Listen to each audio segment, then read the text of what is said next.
Welcome back, everybody, to Strange Aeons. Rushmore. It's a quiet town in southern Ustalav on the banks of Lake Incarthen. Hardly a memorable thing about it, up until recently. The city's citadel fell silent, the guards all disappeared. Then of course there was that business at the asylum. The Count's men showed back up. They're an odd bunch, enforcers and performers. Researchers, magical scholars. And a new man with them too. They were sent in there by the Count, though he's disappeared these days too. He abdicated his throne, left his manor atop the hill. Who knows what fate Rushmore will face now? But I have a feeling these folk have a steady hand in it.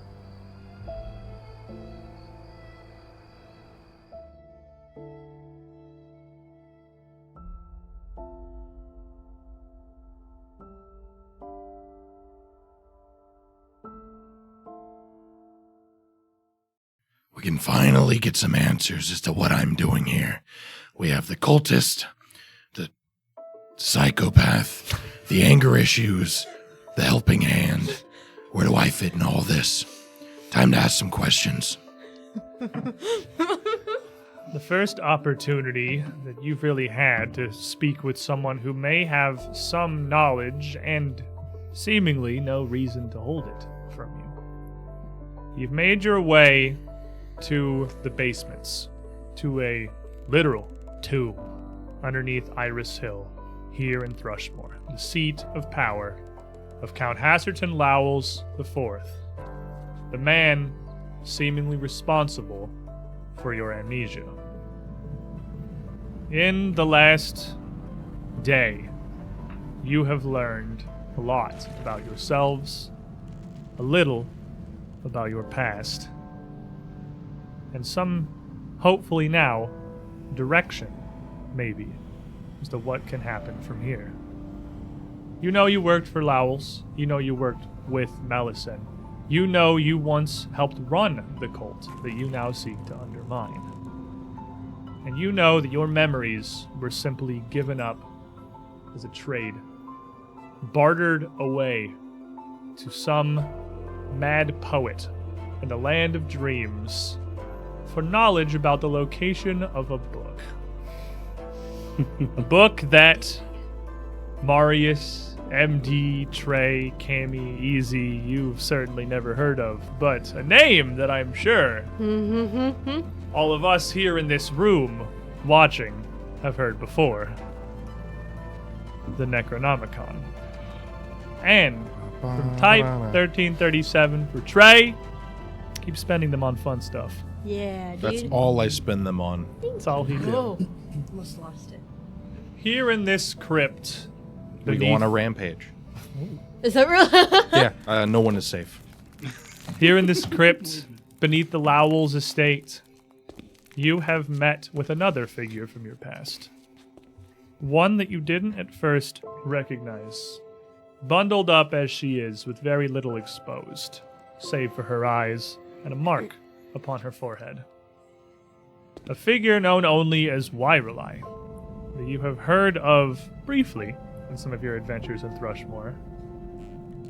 But now, standing here, speaking with her, looming over the prone, stripped body of Winter's leader, the royal accuser that had come down from Califas and brought her here in the first place with the Pharazman Church.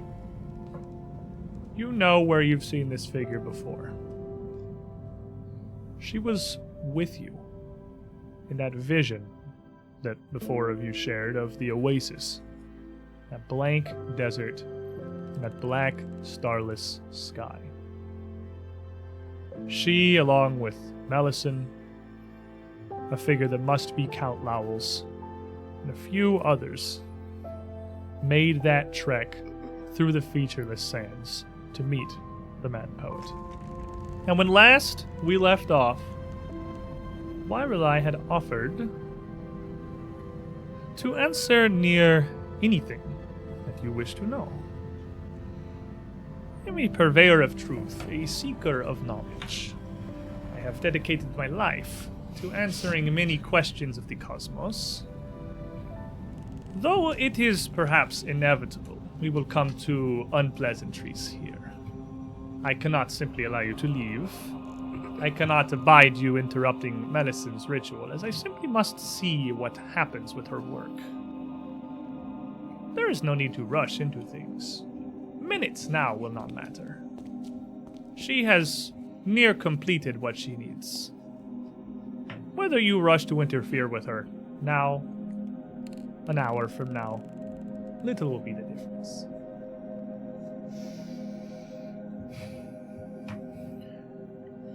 So, But- any questions? Yeah, it's kind of like a lot of questions. Where do you start? Yeah. I understand this must be somewhat strange for you, seeing as there is little that you remember, and I am not omniscient. I do not know of your experiences in the intervening time since we last visited in the Dreamlands, since you accompanied me to the Mad Poet's Oasis. I do not know what you have seen or what you know, what basis you work from.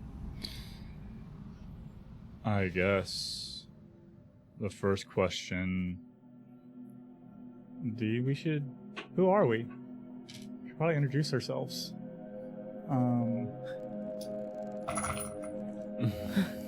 Is that another Scott?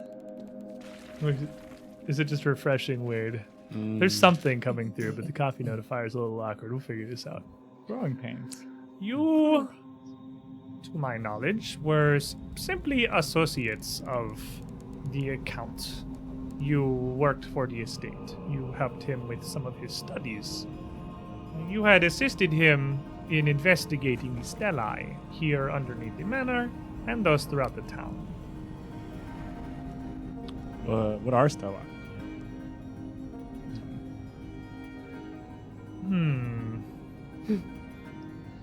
I can answer this question, but to do it in a way that is not, I suppose, cumbersome or confusing to you will require a degree of simplification. Long ago, long before any of the mortals of any of your kinds walked this world, before the elves had arrived, there were visitors. Visitors to this world of Golarion. Visitors that found it interesting. And they left behind these stellae as a marker. A beacon they could use to find it again later. I suppose that is the simplest answer, without me knowing what else I could or need explain. And Marius, for eating the rich in the previous episode, Type 1337's got one for you too. Hold the line. Steady. Steady! What kind of visitors? Powerful ones. Ones that saw what life there was on this world. At the time, I believe, inferior forms. Serpents? Cyclopes, perhaps? The exact timeline eludes me, as I do not believe it is important. But these visitors did not see them as worth acknowledging. The marker was not for them, but for the planet itself. Golarion was something they found curious. Perhaps because of the divine influence over the world. Perhaps because of the force locked away at its core. I do not know how they think. But they arrived from beyond the stars. Somewhere very, very far in the deepest dark. So the marker is like a bookmark to come back maybe or check up on it later? It serves several purposes.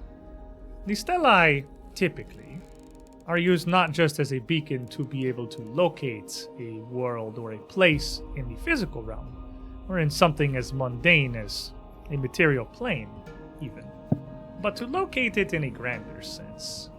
Its situation within the cosmos, where it lies across dimensions, and how to access and connect to it. They are both a beacon for location, but also directions. Have Does they? that make sense? Yeah. Have they been back, or are they coming back? I do not know. The Stellae here are unique, at least as far as I have studied, and that, well, they are still here, as is Thrushmore and as is Valerian. Normally they are not left for long. So if they're like beacons and bookmarks for visitors, I don't understand. We were told that why can I read them then? Or could read them at some point. I can't really now. It is impressive for a mortal to be certain, but they are meant to be unraveled. It is their purpose to connect two places together, to allow easy access to their location. They are, I suppose, almost anchors. If they were illegible, if they were unreadable, they would serve no purpose. So if it's an anchor, can it be unanchored? Maybe. I do not know of any cases of such a thing happening, but that is not to say it is impossible. To assume something is impossible in the grand scheme of things is foolhardy. But I would imagine that were the markers removed, the interest still remains. They may return simply to plant new ones. Though they have not, in all the intervening millennia that have passed here. But that time is largely insignificant to them. They are in no hurry. If they're anchors that give direction back to a location here, can they be followed back? This is an interesting question. That is what Melisande believes, and the purpose of the ritual she now conducts below us, this joining of hers. She is attempting to fulfill the purpose of the Stellae here in Thrushmore herself, to reignite the connection and draw Galarian into a grander purpose in a very different place. Theoretically, I suppose, such a thing may be possible. It is part of why I am interested to see her results. Is the joining similar to the vanishing that happened here in Thrushmore? Is that? You are not wholly uninformed.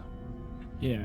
These Stellae have been activated once before by a figure some hundreds of years ago here. That, I believe, is the event to which you refer as the Thrushmore vanishing now. Yes. Ariadna, her name. The Briarstone Witch. May be more familiar to you? Yeah.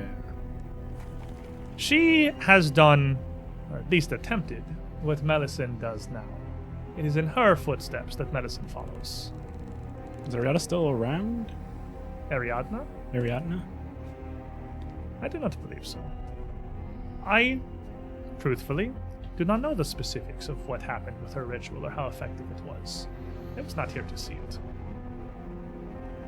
So you don't know if it was successful or unsuccessful. Do you know what If would it was look successful, I would certainly know. like? Okay. So on some level, it failed. Melisande believes that with modern magic and current knowledge, she can accomplish what the Briarstone Witch was incapable of. And she can, through this joining, activate these fully. It may be possible the Briarstone Witch's efforts previously may have laid the groundwork, a trail, so to speak, that Melisande might be able to follow. What do you mean you would know if it succeeded? Like, what does the success look like? Well, your world is still here.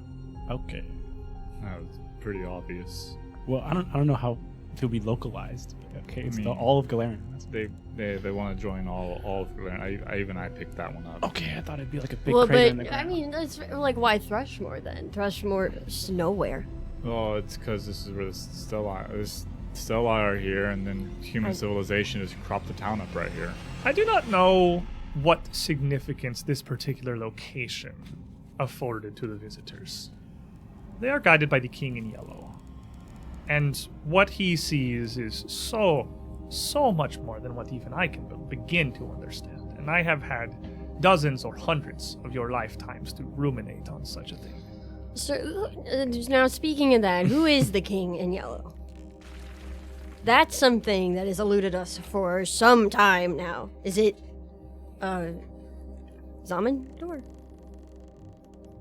And this is the first time you really see why we like kind of react to something when you say that. Just immediately confusion and like physically she leans back a little bit. That's not my thing. That's his Narrowing thing. her I didn't mean to. Then that is what I see on all of you. No, it is very much your thing now. That you know the name and that you have spoken it in this company means that you are now all within its grasp. The inmost blot spreads easily.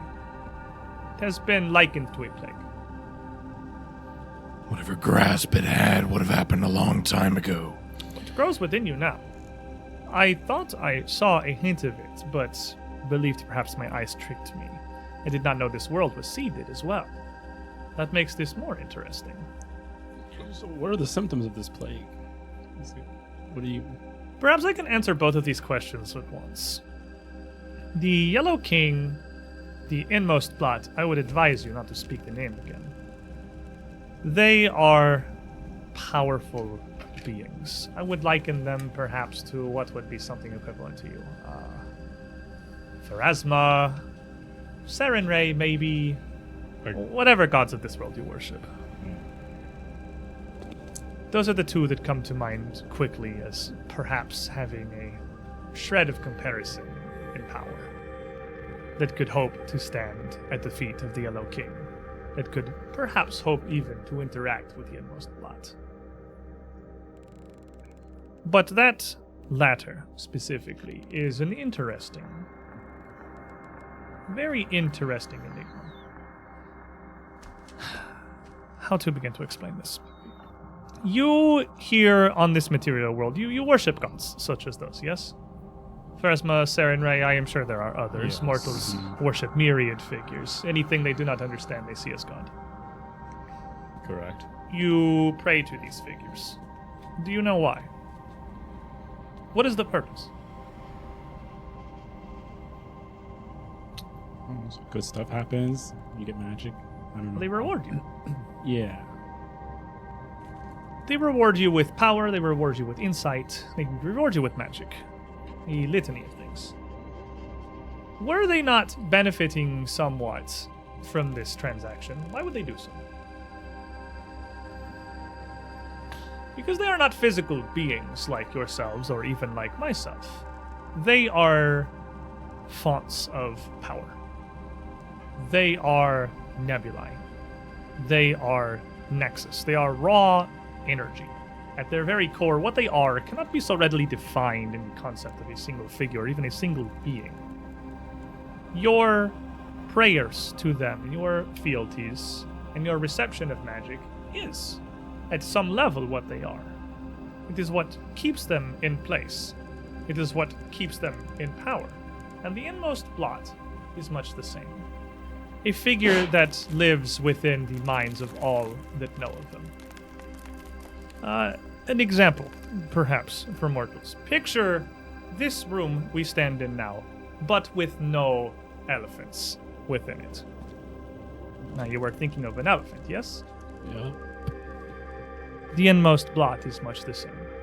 Once you have heard the name, once you know of its existence, it is always lurking in the back of your mind, growing, spreading its influence.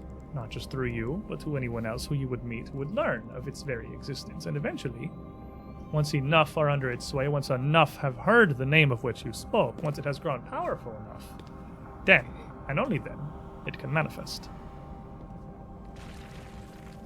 Is it on the same side as the Yellow King, or are they buddies? This is a very mortal question. We see everything in terms of us and them, two sides of a war with spears and bows. Things are more complicated than that often. They have their own purposes, their own aims. I will not deign to know the goals of either, especially not the inmost blot. That's darkness, the unspeakable one. If it even desires, I could not even venture a guess as to what. But the way that it grows the way that it can spread so simply and so easily through such a willing population simply speaking its name does make it interesting. It can gain power much more efficiently than similar figures, and it can manifest a host in a similar way. Like yourself, Marius. Is that what it means to be the seed, or to have the seed? Or all that? I did not know who told you of such a thing, but now that I know my eyes do not deceive me and what I see is how things are, you are different from the rest of your allies here. Not only just in that I do not know you, but that you have experienced something else. You have heard the name, you are marked, you all bear seed. But yours blossoms. You are a vessel beyond, well, comparison, really. Like none I have witnessed before. Something unique has happened to you. Something I'm very interested in following as well. What do you mean? Beyond it is something other than just As I what's said, happened to me? the unspeakable one at the moment is dead. It is now simply a concept. It is hibernating, gestating as it grows, more learn of its presence and its name. But eventually, it does need a form.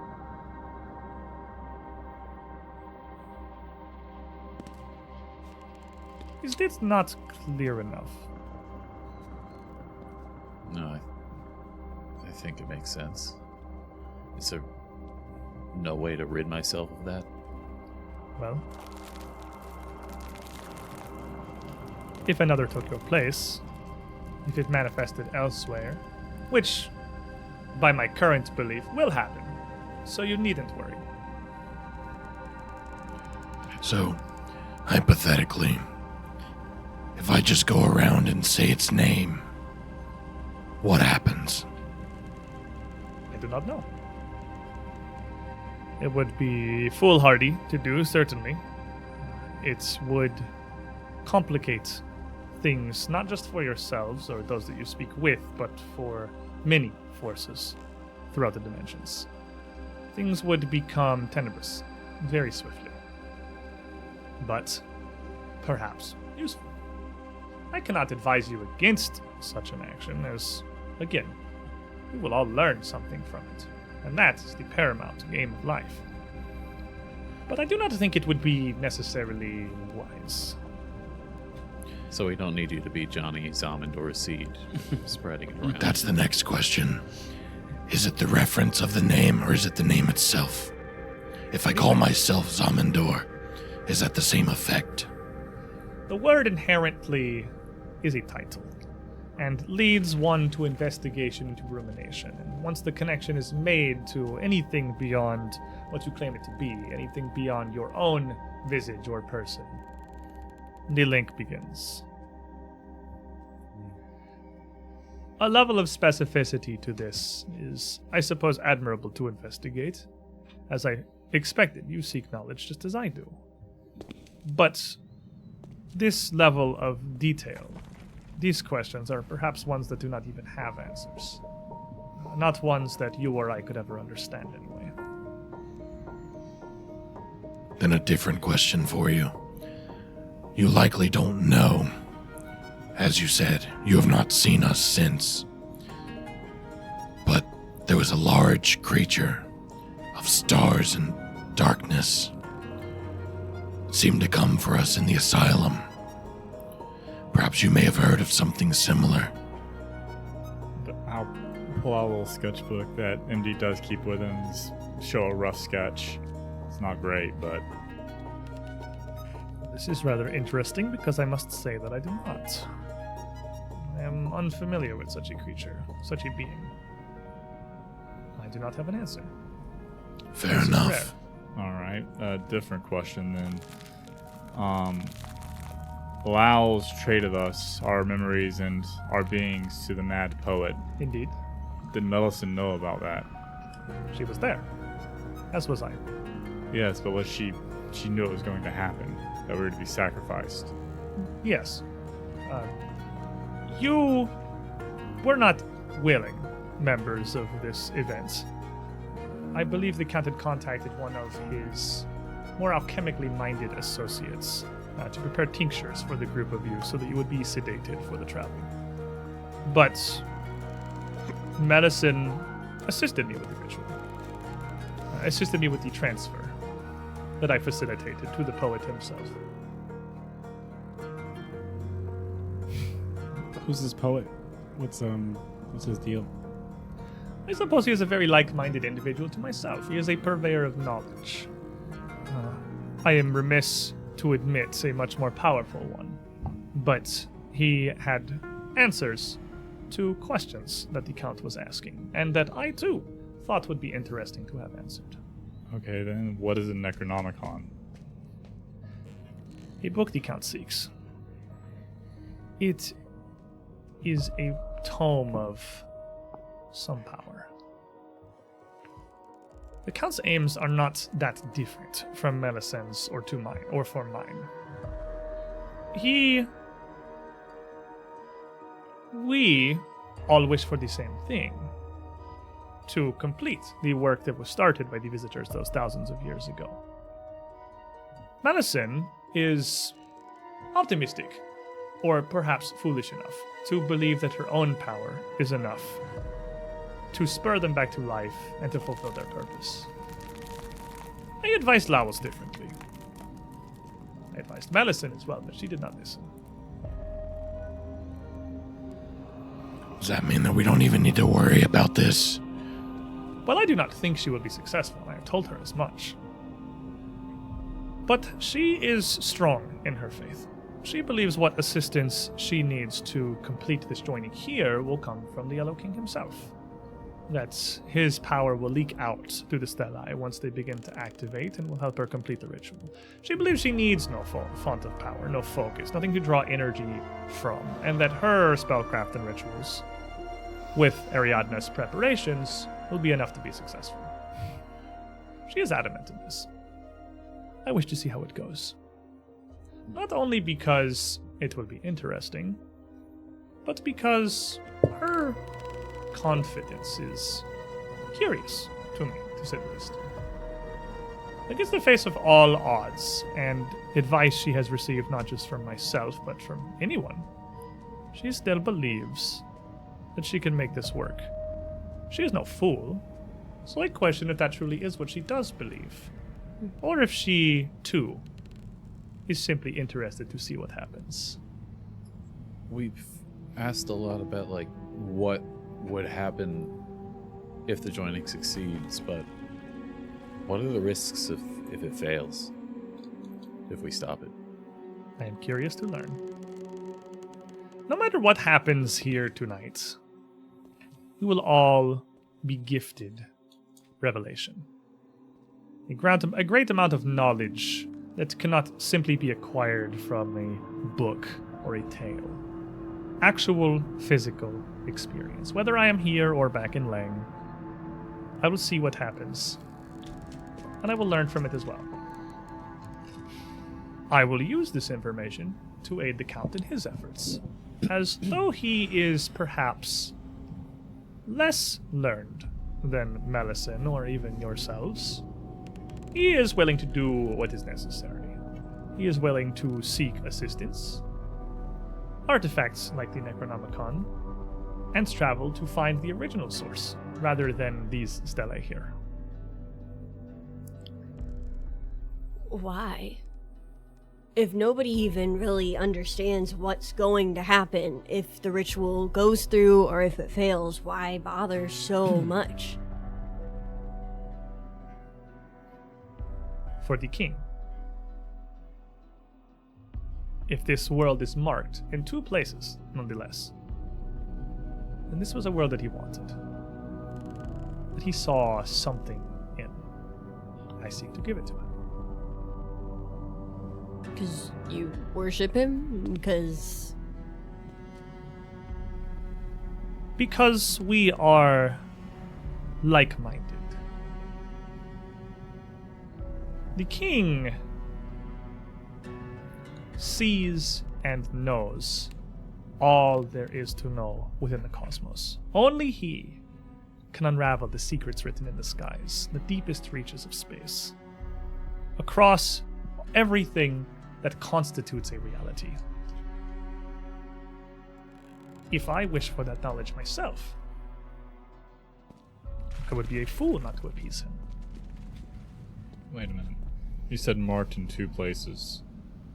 Here in Thrushmore. Where else? That is what the Count seeks. It is a place long forgotten that he travels to even now.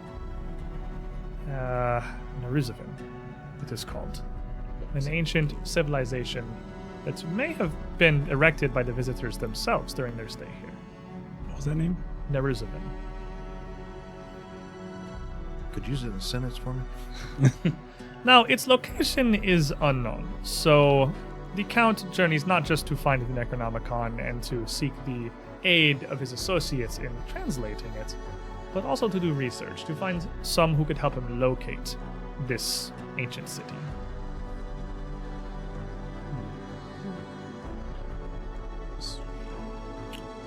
So you're speaking that you're from like Leng and stuff. We also have met someone that looks kind of like you. It's a tattered man. Does that mean anything to you? He holds a razor. It looks like He held a razor. he held a razor. Oh, we have the exact razor. We have Yeah. the actual razor. And you pull that out and hold it up, and Weiralai looks and kind of nods. I thought I had felt him return to Leng. What you did to him was interesting. You defeated him not here in the material plane, but on the fringes of the Dreamlands itself, and the perimeters of the realm of Leng. His remanifestation, were it not for his connection to Carcosa, may have been impossible. But yes, I am familiar with him. We are, I suppose, associates. He too serves the Yellow King. He looked like me for a second. What is that? Does that mean anything to you? You have my face. A trick of magic, perhaps? Okay. Mortal minds are often easily stymied by simple things. You are used to your existence being very rigid, very strict and straight. Everything is as and where it should be, and there are never changes. You pick up a rock, you let go of the rock falls in the same way every time.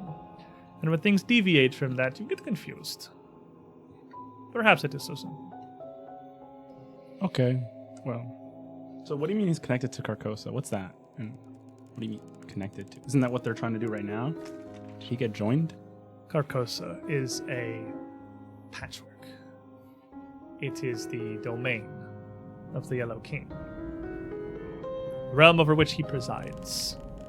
His collection of all knowledge and all things that he has deemed interesting.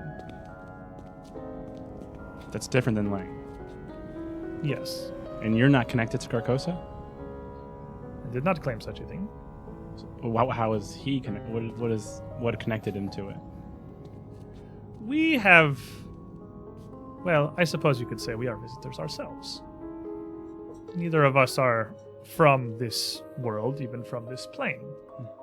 Nor is Carcosa. And Carcosa is so far removed as to be a near separate reality entirely. Explaining anything beyond that, I'm afraid, may take more time than you feel you have. It may take more lifetime than your body has. If Carcosa is the realm of the Yellow King, is the suggestion that the Stella connect this world to Carcosa? Yes, that is a plain way to put it. Crude, but effective. Yes. If you learn something, no matter what happens here, why stop us? Because I would rather that she completes her task. She is the first that has given this a real effort since Ariadna, and I wish to see what fruits her labor bears. I am watching intently this time. If this leads to a second Thrushmore vanishing, as you have known it, I will see why. I will see what happens, and I will learn much. If the ritual is simply interrupted, I will learn less. Besides, perhaps I am wrong. Maybe she succeeds. Maybe the king places a higher interest in her than I believe. He is not one to interfere frequently. He usually is pleased to see things unfold as they will. Like me, to watch and to observe. So this joining is, I can only assume, something that we were all trying to accomplish at some point. Much of the ritual Madison now performs, you aided in the development of. It was a lot of your magic, both of you, and of your research. As she looks over towards MD. You fetched a wide array of esoteric materials, sourcing and tracing down things from not just the realm of Ustalav, but far beyond. You brought a great many interesting objects from afar. And we have, I see missing hero points. One for everyone. And then the message cuts off, but there's definitely more message in there. One for everyone, give camis to Master GM, and the party doesn't look scared enough, is what it says. Oh, that one's Well, I'm for loaded me. out. I got this. Okay, so 2 over Oh here. my gosh. A sane 221 loading Thank us up you. here. Holy Is this supposed to fully load everyone? I've got 3 I'm off this. pretty sure it must, Because right? it's gotta with the amount there. Who doesn't have 3? I have 2. Now you have 3. You have 3, you have 3. Yeah. Did I you just have. get 3? I'll put Oh my myself gosh. to 3. Whoa. That's a full table stacker. Let me. Oh, it's better. Okay, give me that back. Oh, Hold on. no. No, the extra's a woe. Actually, it's one. So it's one for everybody. and a woe. A villain point and a woe, Villain right? point and a woe. Is that right? Oh my gosh. And I got impossible shot. There's no way you can hit me from way over there. Last words of Grepnor the Goblin. Huh? Reckless charge. Was that wise? No, but You got to reroll. The curses come around. Ooh, No. thank you, Assane No. 221. No, no, no, no, no. Pierce resistance. Even coal burns to ash. Striking true. You got one chance, so make it count. And I This is have a very- funny coin. They make a funny noise. I don't think it's very funny.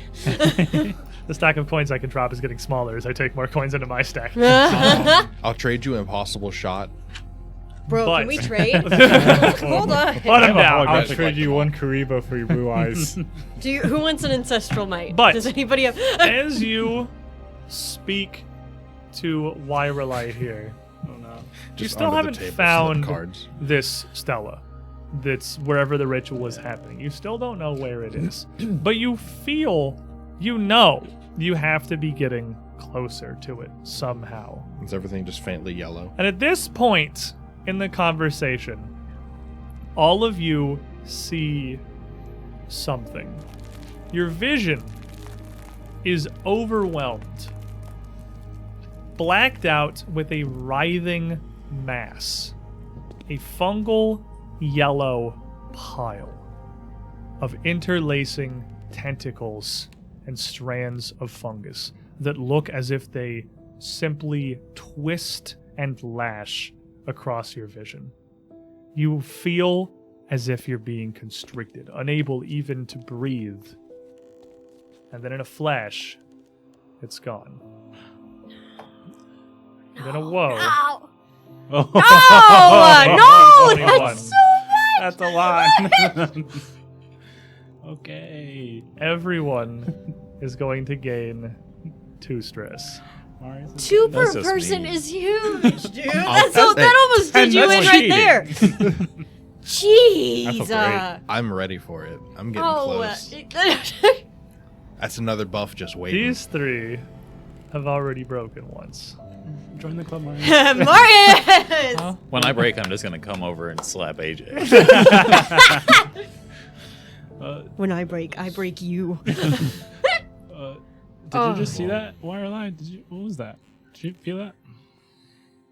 Something has affected you. Tell me what has happened. Is it something you saw? Something you felt? Yes. Swirling, Technically both. Yes. swirling mass of yellow fungus. Is that a king of yellow thing? That sounds as if it was the result of the seed growing within you. Oh, good. Oh, we're growing. So, sometimes when Cammy heals us, Yeah, that kind of brings me to an important question. So, you seem really powerful, and with it, do you kind of notice anything going on? So, the lady of the manor, rest her soul, officially, but, just kind of noticed, some strange developments about her that were eerily familiar. You speak, I suppose, of the late Namira Laus. I do not know if late is the correct word. Officially, She- yes, actually, officially. it is. So, She walked a strange line between life and undeath. She is the result of an experiment from quite some time ago. To my understanding, before I arrived here. She wasn't the work of Melisson or the current Count Laus, but the previous one. You see, the Laus line has been interested in the esoteric for some time. There is a reason that Iris Hill is built over the Stella, after all. Beyond that even, there is a reason that Thrushmore exists again after its first vanishing. That was largely due, to my understanding, to their efforts to repopulate the village. Seeing a purpose in it. She was perhaps an experiment, maybe? Or an accident, I am not sure. And coming in from Scott! Might as well cap everybody! yes! MD first! Yay! Just load it up here. Battle cry. It's like I knew it was coming. Battle cry. Your battle Oh cry my better gosh. just be Scott! It's Scott! Let the song of Scott ring from my heart.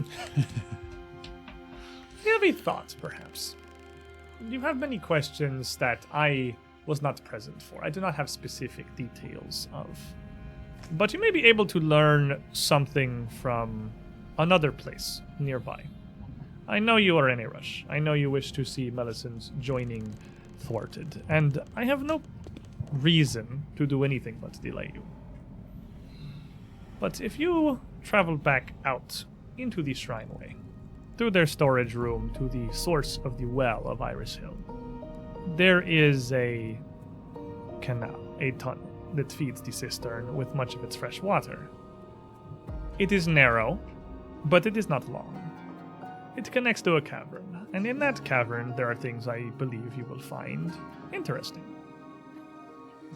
I'm curious to see what you make of them before we proceed to our necessary unpleasantness. Is that to do with whatever experiment? Who doesn't have 3? I have 3. I think we're all 3 now. I'm taking it. It's for me. No. I have 3 now. No.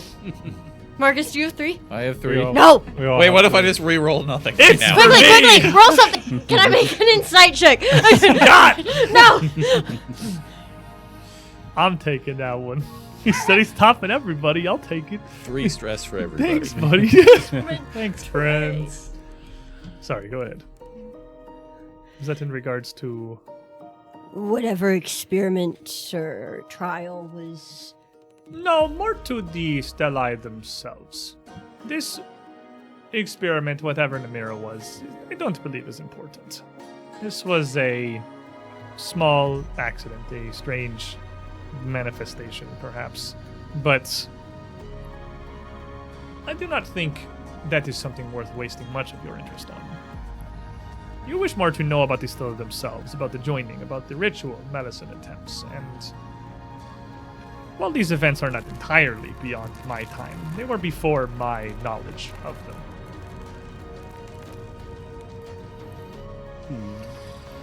So, okay. So we can go check out the canal, I guess. Let's do it if quickly. it seems important. But just to be clear, do you sense anything going on? I see many things happening, and I did not trust my eyes the first time. I'm not sure exactly to what you imply. I'm but- worried that I've got some sort of infestation. Let me just be really clear. Well, that is certain. I don't really want to She's- speak it out at this point, She's honestly. scared that the thing that happened to Lady Namira is happening to her. It is entirely possible. Okay, awesome. Cool. Okay, then. Is there a way to fix that if it gets bad? I think to say anything is impossible is foolish. Okay. Speaking of fixing that, do you know of any way to cure myself of this affliction? What do you believe has happened to you? I got bit by a ghoul and was the effects of ghoul fever, and So you think yourself to be an ordinary undead, afflicted with a plague. I had no reason to not believe that.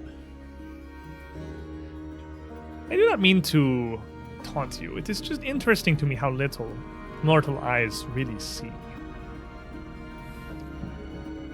You are no simple undead, Marius. This condition of yours is not the result of a disease, of an undeath that creeps throughout the living and the dead. You are near as connected to Carcosa as I am. And your current state, I believe, is your body attempting to rationalize such a connection. It is not doing well, but you could not expect it to. This is just symptoms of something bigger that isn't even related to what we knew as being a ghoul. It's just. Are you saying this is the symptoms of the seed? You are able to stand here in a crypt. Each of these around us filled with bodies, and even here, next to me, the corpse of this royal accuser of whom I was asking questions. And yet we are able to speak plainly. Does that seem like a ghoul to you? I guess not. I thought I had a little bit of self-control. This body is fresh, even, nigh unmarred. I do not know of a mortal ghoul that could resist such a temptation. Anyway, Well, speaking of curing stuff, is it possible to get our memories back? Is that something we could talk to the Mad Poet about? Is that... you could ask him, I suppose. Well, so how would I get to that oasis? Is that here in Galarian, or is that like in Leng? What's... Should you survive whatever you seek today, Mm-hmm. I actually think this may be very interesting. Here, I have a gift for you. Oh, okay. And Weiralai turns around, back over towards the body of the accuser, and reaches back behind her. And she picks up a small little trinket, no bigger than a fist. It is incredibly intricate. You can't tell if it's carved or built, but it looks like a mixture of crystal and silver, shaped just like a small little staircase. She holds it in the palm of her hand, and she approaches you specifically easy, Okay.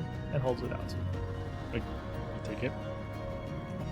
This is a focus, a powerful one at that. One that I would keep close to you if you do seek further answers or any hope of bargaining back your memories from the poet himself. It is the one that Melisande and the Count used for their nightly journeys to the Dreamlands. It is the one that was used to bring the group of you along as well. To bring you to the Oasis in the first place. Okay, so the Oasis is in the Dreamlands, and this is a way to get there. Yes. You can think of it as much what its shape would lead you to believe. A staircase. The one more between planes than between floors of a simple house. So The ritual is complicated, but if the Count and Melisande were able to perform it, I have faith you would be able to replicate it as well. I can just like put it under my pillow and go to sleep thinking about it. It is a bit more complicated. Okay. than that. We'll go check out the thing you mentioned. Be back in a moment. Maybe with more questions. Well, I will be here. And Thank you. This is actually kind of refreshing. This is the most honest that anybody has been with us since we got here. It is unfortunate how we will have to end things here, but I cannot simply let you proceed to the ritual chamber. That's fine. Somehow, I think I actually understand You've been very Why why polite. you feel that way. Very well. Then I await your stories of your experience. I wish to see what you learn. We're gonna go get our minds fried in some weird little cave. I don't want to do that. We stole our memories again. Rebaked. It's just a big microwave. So with this weird little staircase the Weiralai has handed you, How little? like I said, palm-sized. It's maybe That's neat. only 3 inches. It's like a around. little like doll. A little cube of crystal and silver. Hmm. And the more you feel like you could stare at this thing forever. It has so much detail, so many intricate interlacing designs and pieces that it feels like a full day of simply studying it. You would still be finding new things. It feels almost impossible to fully perceive just to look at. And even as you walk out from the script back into the basement, you find yourself, not even consciously, turning it over again and again and again in your hands, looking through every little nook and recess. As the group of you walk, you come back out into the shrine to where you can see that little storage room next to you. And as you head around, simply finding only one real way to proceed, the source of the well is not difficult to locate either. Just a single room further than that. No door standing in your way, just a long, rough-hewn hallway. A maintenance passage, simply installed to allow access should something be wrong. What are you all doing as you make your way towards the well source? I'm looking at my new toy. You're just focused. You're little gone. It's like a fidget cube almost. I'll be prepping just in case. Okay, readying to smack. Thinking. Recalling your knowledge, fair enough. Seeking. We got looking out for Seeker team over traps and here. stuff. Team Seeker, Team See, Seek. team, seeker team, keeping their eyes out, making sure that nothing is gonna come out across you. As you come through the storage area, before you make your way into the hall, you can see that there are a good amount of things scattered around here and scattered across the table. There's 2 pretty large wooden shelving units on the west and the east walls, filled to the brim with chests, caskets, and strange loose objects. Nothing truly out of the ordinary for what you've experienced throughout the manor so far, littered as it is with esoterica and strange occult objects. You would, however, see on a table in the center of the room a couple of things that are a little interesting.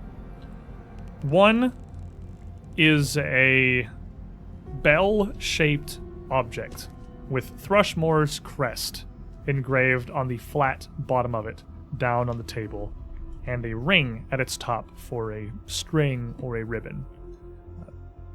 it would be immediately obvious that this is an official seal of the city of Thrushmore, that it's just been left down here. But sitting next to it is a little magnifying glass. Plain at first glance, a wooden handle supporting a metal ring inset with a very thick, strange lens that, even given its obvious shape, doesn't seem to distort what's viewed through it at all. A closer, even second glance would reveal something certainly off about the magnifying glass, and a quick cantrip from either of you would identify that it is certainly magical in nature. Is this the stuff that we were told to come look at? No, Okay. We haven't even made it there yet. I didn't think so. this is just the passing by on the way. Oh, shiny. Ooh, piece of candy. I'll take a look at it. Okay. He's got his toy. He's Can distracted. you look at my toy under your toy? Oh, check this out. You can grab it and you can start looking at it as you make your way down the hall. Your exploration activity can be identifying an item. I think you that- can yeah, you you can know, just start doing that. walking. It takes a bit, but like the source of the well is right there. And as you make your way through this raw earthen passage that leads to the source of water for Iris Hill, no perception check would be needed to see that there are many more of these ticks scattered around, fleeing from what light you bring with you along the walls, the ceiling, and the floor of this passage, in much greater number than anywhere you had seen leaking out into the manor above.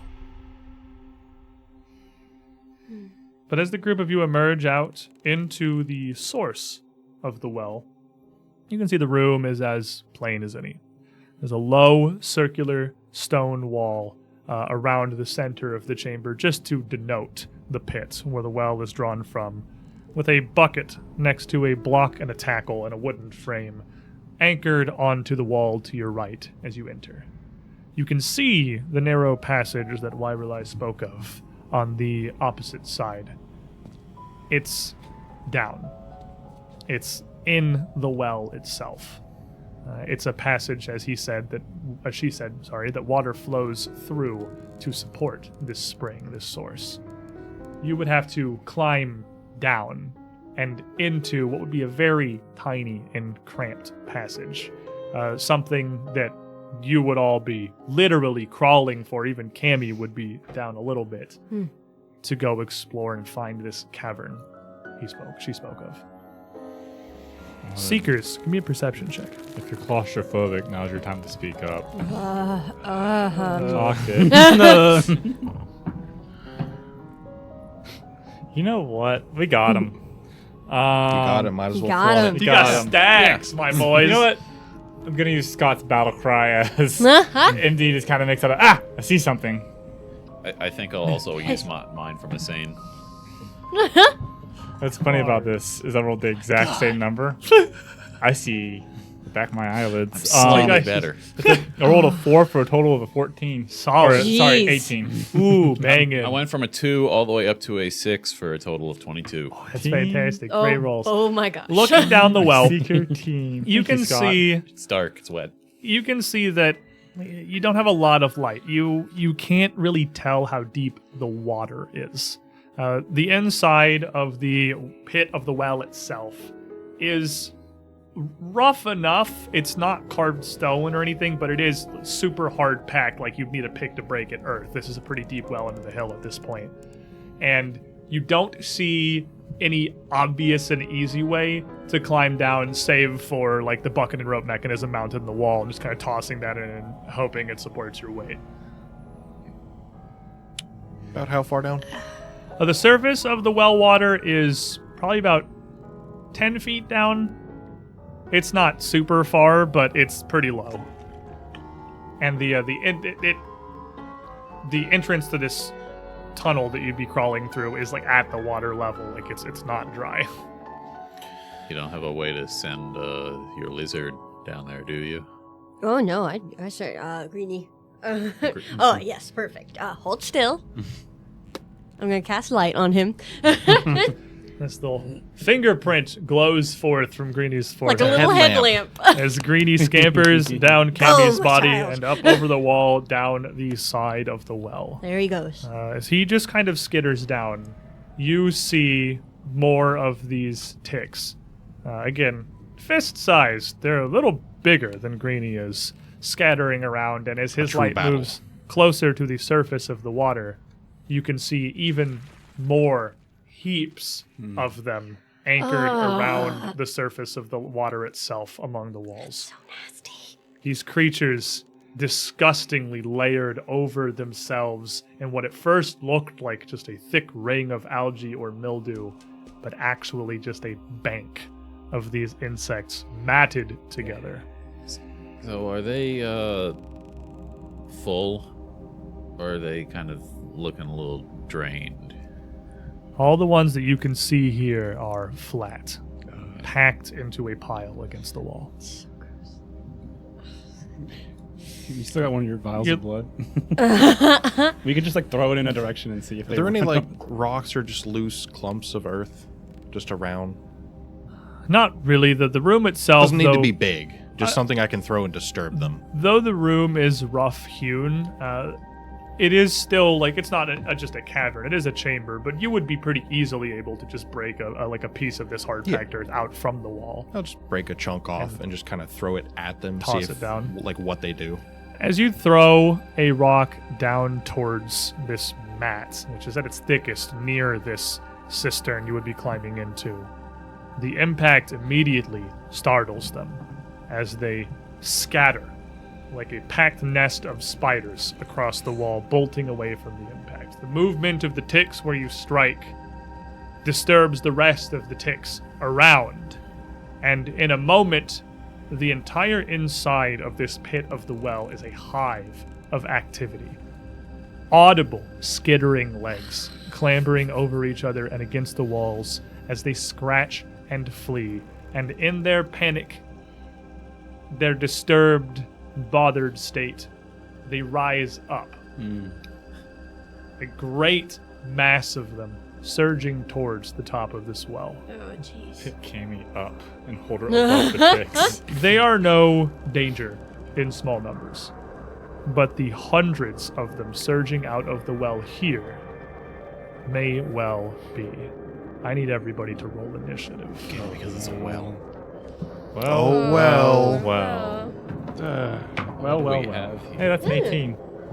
I I did it. Great picture on the back of this. That's just card. grass. Please All I take see a is look grass. at I'm it. going to use I'm not looking too Impossible Shot that I got second card from Scott, I believe. Scott! And reroll my initiative just to get it out there. He just wants a free card. That's slot. what I do. I wanted a free card slot, and We're there's so no way glad I we have can that use new that rule. one. What do you roll? I rolled a 1. Oh. So you are. We're Nice. using critical initiative now. You will be slowed 1 on your first turn and only have 2 actions, Trey. You know, it doesn't stop me from bopping people. Let's real quick, because we got very observant in our questioning of Weiralai here. As we go around and do our initiatives, why don't you briefly introduce yourselves? Because we were very Yay. focused on our line of questioning and flew over that one. We'll go ahead and start there. Yeah. So, tried. howdy, I'm Derp, and I play Trey Huglum, frontline fighter, spearman, McFighty pants with a football-shaped helmet. Nice big old hobgoblin fighter who also, because it's the start of combat, I get to intimidate and glare the horde of insects because I have battle cry. You can, but with a swarm such as this, even I were still they, get it for free. Even were they capable of fearing you, the number that would flee in terror would be immediately replaced by dozens more. What was your total? It is a 27. I On your rolled a 12 initiative. plus 15. Oh. You asked for the total, I assume, for what I just rolled. They're immune to that 15. one. 15, okay. Next, we'll just go down this side of the table first. Oh, Wonderful skittering sirenscape sounds. Oh gosh, it sounds like cicadas or something. It's so gross. I've got a 19 on the die, so that's a 33. Ooh, Cammy does not want any of this. Initiative. And brief introduction. Oh my gosh, yes. I got so distracted by those. I play Cammy, the itty bitty gnomish witch, who hates creepy crawlies. Don't we all? I'm Kevin. I play EZ. I'm just a regular bard, just trying to stay alive. And I'm not too worried about these ticks because I have no blood. I got no blood. I'm drained too. There's no blood to take. I'm empty. And I rolled an 11 on my initiative, plus 13, 24. Solid, right in the middle. We'll hop over to this side with Marius. I'm Marcus. I play Marius, the dwarf ranger, who's sort of confused about the state of to what extent he is a ghoul. I got a 9 on the die for a total of 25 for initiative. Oh, slightly For higher. you are ghoul. Last but not least. I'm Colby. I play MD, our full-blooded orc rogue, who just rolled an 18 for initiative, plus 14 puts me at 32. What'd you have, Cammy? She's 33. 33. 33. So you guys are right up here. Ready. Darting action, trying to pick Cammy Your up from the GM, swarm. AJ, Squiddish, purveyor of horrible nightmares and hordes of truly unpleasant ticks, which are going to get... I didn't beat him, did I I? want a fiat so bad. It's not fair. You guys didn't do anything wrong. They roll a 20. No. But they did get a 37. Oh, come their on! initiative. I rolled an 18. The most I'm ever inspired to fudge dice rolls is when stuff like this happens. It's like, you guys rolled great. But They rolled doesn't better. matter. Jeez. The good news is dude. they did not roll a 20, so they do not get an additional action. They just rolled a 10. So that was a 5, actually. The ticks surge up out of the well. And honestly, with all of you just sort of around in a circle here, they lash out in no particular direction. As they emerge from the edge here, bound together in an aimless horde, Dre, at the ready for anything, will get to strike out at them because of his exploration activity. That's a 10. So how'd you like a 29 to their flat-footed? 29 will certainly hit. Fighter. Yeah. Trey, he's 15. our man. He did. 15 piercing. 15 piercing damage.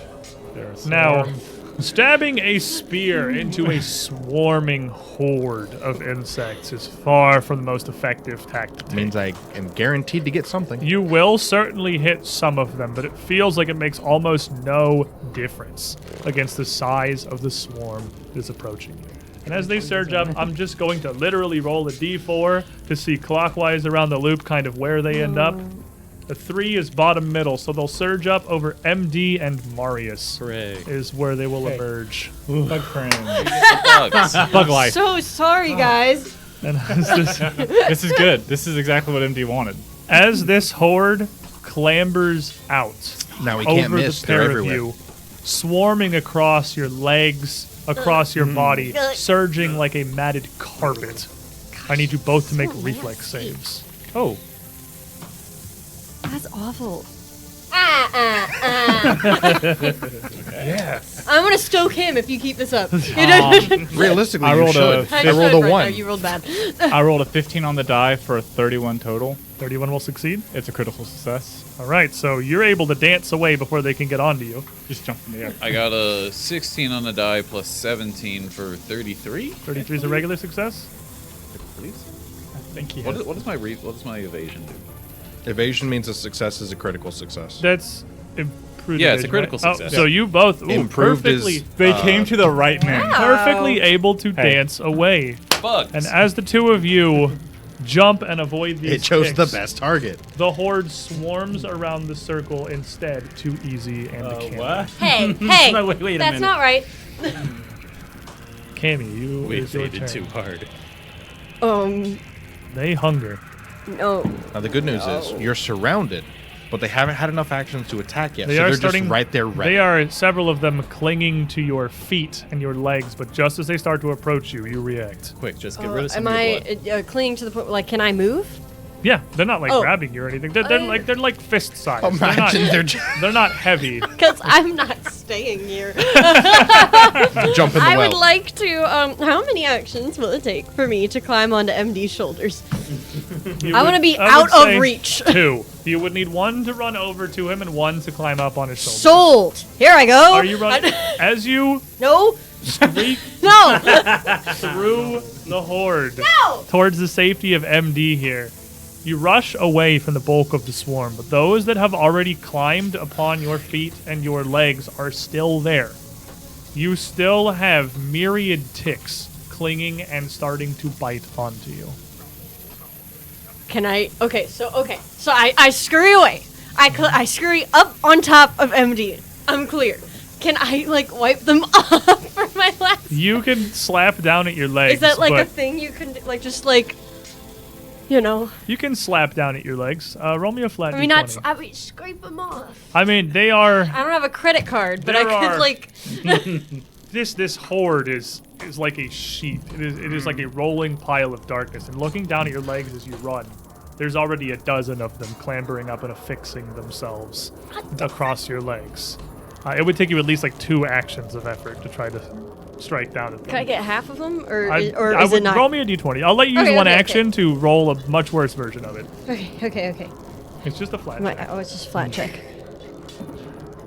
No, it's too cute. to be It's taken. 15. If you'd had 2 actions, a 15 would succeed. But with 1 action, it's 2 actions, a 10 succeeds, sir. certainly not going to. And at the end of your turn, Do I get? Oh god. as you start to feel the biting and slashing, normally with mundane ticks, those you'd find in the woods, their danger is going wholly unnoticed. But these ticks are large enough that their jaws are like tiny blades slashing and biting across your legs. And you take 14 points of piercing damage. Okay. And then you roll me another d20 Okay. because it is at this point mechanically persistent damage. See if you're able to smack them off. Okay. Yeah, that's pretty good. Pretty good reroll. Yeah. Let me figure out what I want to spend here. You have to consult her hand. Yeah, I'll go ahead and get rid of this one. Thank you, Scott. I tense up the muscles in my calves. You flex them off. Flex them off. Ancestral might. That is far better. What kind of save was that? It's just a Flat check. flat check for persistent damage. Okay, it's 16. 16. With that, you will take the damage first, but you will manage to brush enough of them away that there's only a few still clinging. No longer a threat for now. Okay. MD. Was there additional damage on that? Sorry, the 14 and then... That was not just the 14. Perfect. Well, this sucks. I'm gonna I get drop the pick I had ready, pull out my beaten stick, because I know how to smash a bug. Just start swinging down. I'm gonna assume that they are immune to precision damage. It would be immune to precision damage, yes. Yes. That's correctly striking I'm one tick in the kidneys is not going to help you with the swarm. I'm so smart. Find the leader. I'll find the leader, the tick king. They have a queen. It's a total of a 28 versus 28. it's flat-footed. Will That they can be certainly hit. flat-footed. For 5, 10, 16 damage. Now, while you are certainly finding more success with the club, you are still simply swinging a stick into a swarm. It's still not greatly effective, but it is much better than the stabbing spear. Easy, do you have any alchemist fire at all in your pocket? You guys wish you'd given that to him now, huh? He said he was going to buy some. I forgot. It had been a long day. I gave him 10 gold to go buy some and he bought tacos. I was just came from surgery. Another whack. 10 on the die for a total of 22. 22 is flat-footed. striking at the outside of this swarm here. You're able to smash a couple, but not do meaningful damage to the bulk. That's going to miss. It's not so much a matter of hitting them, but it's doing enough damage to even Yeah. affect the size of the horde. We are not equipped for this. You know what? Gonna desperate swing. I played during my turn, so I play it now. Make a strike, ignoring multiple attack penalty. A critical success just goes down to a regular success. A Okay. critical failure makes me drop the weapon. Okay. Rolled a 3 on the die. Colby. You ignore map. I do ignore map. It's a total of a 19 versus. Yeah, so we know that won't hit. Doesn't critically fail. We're good at this. Oh, You jeez. could Or if the re-roll attack fell. Can you Sorry if the re-roll attack within fell. the- You Oh. could re-roll the die. That is a D20. You swing down with a desperate blow with enough force that as you mash into this, these ticks swarm up around your hand and almost reactively release the club, dropping it into the mass. It's stuck. You have one action left, That I was believe. action. Does Desperate Swing take an action? No, it was. Oh, you did draw. Yeah, draw, swing, swing, swing. Marius. Okay, we're gonna get a little wild here. Wow. It's time. Eat those It's- bugs. I think Eat the bugs! I Eat have- the bugs! Go crazy. I believe it Little was gushers. from the asylum. I have a cookbook. Can I take my cookbook and just try to smash the Absolutely. Absolutely. I love yes. you. That's It will be fantastic. bludgeoning damage. It will be an improvised weapon. So you will take a -2 to your attack rolls, but you can absolutely bash them with the book. I'm gonna just re-roll this one. Thank you, which I Scott, think by is the from way. Scott. Scott! Please. Okay. That's an 18. -2 for improvised weapon. 16. I have no idea what to do for modifiers or the damage roll. Functionally, it would be the this same as if you were minus swinging a melee one. weapon minus the runes. So you probably have a +1 short sword, I imagine. Yes. Then it would be 1 lower than that. Okay, so then the 16 was 15, 31. 31 will absolutely hit them. Go Without ahead and book? throw a d6 damage. Again, basically just like your short sword. Okay, 31 that's 6 with plus a 3, book. so 9. 9 damage. Nice. They will still. It's not the greatest thing, but the blunt damage of the flat face of the book is certainly more effective than arrows and blades would be. I'll do that again. I forgot to say this before. I want to try to aim for any of the ones that have gotten 2 party members, the plumper ones, so that there'd be a little bit more blood on the Starting floor. to feed a little bit. Fair enough. Yeah. Okay, that's an 8 plus 5, so 6, 15, 21. 21's not quite going to make it. That'll bring us around to EZ, Okay. who is currently in the horde. Yeah. Climbed up on Trey's shoulders. Okay. Well, I am going to. So when I saw Cammy leave, there was a bunch on her still, and I'm gonna have And a they're bunch. they're climbing up you as well. Already clinging to your legs and affixing themselves to feast. Like this. Okay. So nasty. Does the well look empty now? The swarm emerges almost as one. Most of them have left the well. The well does look mostly clear. And there's a bucket in there too. The bucket's on the side by the mechanism against the wall, over by where Trey and MD are. Does it look like it could hold me? The bucket is like a bucket to draw water. You could put like a foot in it. Yeah. And probably it's a sturdy. Water's heavy. It's Okay. Can I get the bucket, put it in the well, put my foot in it, and try to Write it Just- down. yeah, try to just go down a little bit. okay. You rush over towards your allies, grabbing the bucket from the wall and casting it and yourself into the well. Make me an acrobatics Oh, where's check. he going? Now that he did this, I want to ask, is there a rope attached to that bucket? Yes. Okay. That'd be funny. Okay, acrobatics? It's attached to a mechanism with a winch on the wall. The winch is unlocked, so it doesn't really do anything. 11 plus 13, 24. The 24, there's not much resistance on this winch while nobody is using it. And the weight of you and the bucket rockets pretty quickly down into the well as you drop Make a 10 wish. feet before splashing into the water. You're able to kind of stabilize yourself. There's enough drag that you can stabilize yourself as you hit the water. But running over, grabbing this, and throwing yourself in is going to be the 3 actions. That's still 3? You got to get the stuff and get it on your foot and then jump in. I'll give you one action. One action 2 down because at I the fell all surface. the way down. Okay. Yeah, one action Oh, you one can action. get up from your Yeah, new from- prone. You, Da-da. It counts as movement speed. You would from falling 10 feet.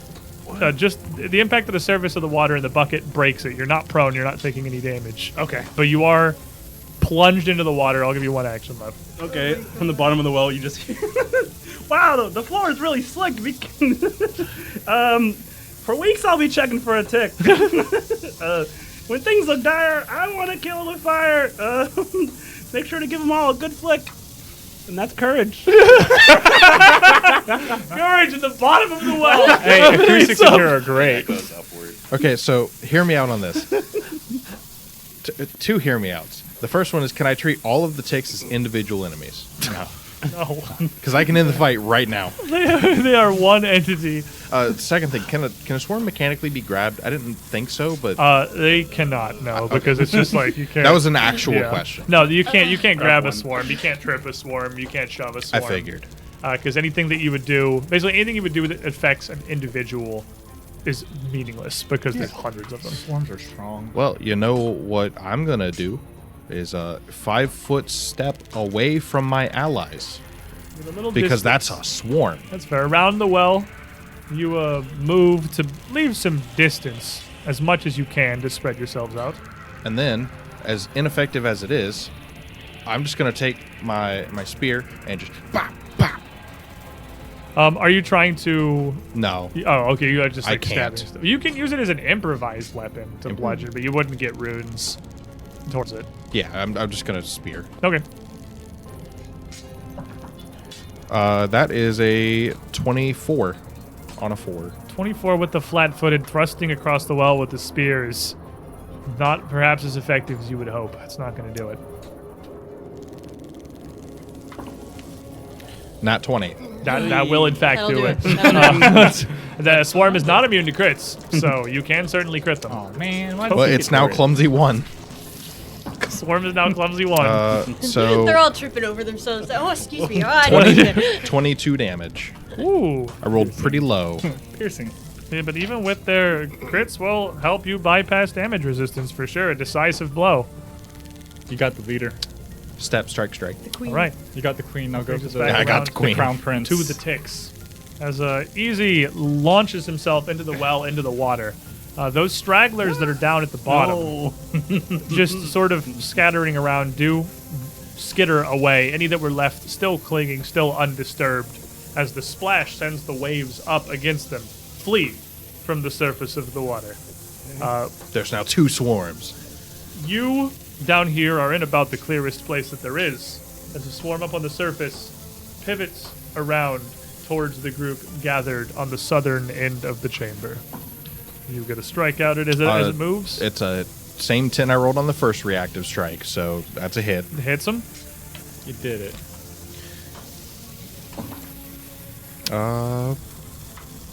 13 total. Some damage. Putting numbers on the board. I need a reflex save from Marius, MD, and Cammy. Cammy, you'll get 1 degree of success better because you're up on MD's shoulders. I'm also going to try and disappear. So Oh, fair enough. Oh, where'd you go? I do not. That's okay. Let's go. Moving on. I rolled a 13 on the die for 29 total. Success, so critical success? 12 on the die for 29 as well. Success, so critical success. I get 1 extra. Yeah. No, you get 1 What's your better. total? What's your total? My total is a 21. 21 will fail, so you regular succeed. 1 Oh, degree of I see. Not a plus He gave 1. you a An Right, extra one, you degree. get a plus degree 10. of success, so like a plus 10 Excellent. functionally. So you will take half, They're just crawling up my back. which is only 4 Oh. points of piercing damage. But I need you to make me a fortitude save.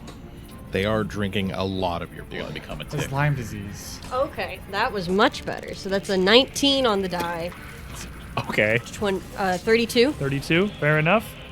And as they continue to swarm and writhe, clambering across the floor, up the hard-packed dirt wall behind you, Skitter, skitter. you're able to keep yourselves mostly clear, able to dance around and knock them back as quickly as they ascend, but it is a battle of attrition for sure. I need another reflex save from the 3 of you. Still the 1 step better over here. 19. Nat 20. Critical success, so critical success. A 19 on the die. Critical so, success? yeah. 7 for 24. That will fail. So, Marius, Didn't get the memo. you will he take doesn't have blood. 9 Oh, points he don't have blood. It's the biting that's hurting you. 9 points of piercing damage as they start to cling to you as well. Skeletons are immune to bleeding. After it's dancing around in a swarm this thick is inevitably a losing battle. And they start to overwhelm Marius, biting and clinging to his body. As Cammy. you now, too, are going to be taking persistent damage from those that are stuck to you. Okay. Cammy. Hi. I don't feel good. So, as I am going to spend, because I can still spend 2 actions to try and get the remainders off of me, right? They're gone. You succeeded at the they're check gone. at the end of your turn, so you did get them off. Never mind. As 'Cause I'm it's- flicking off my last bug, I'm going to lay on hands myself as it starts down at my calf with its little bite marks in it, because I need it bad. So, I'll update that in a second. We have 24 now? 24 points of healing from your 50 lay on total. hands?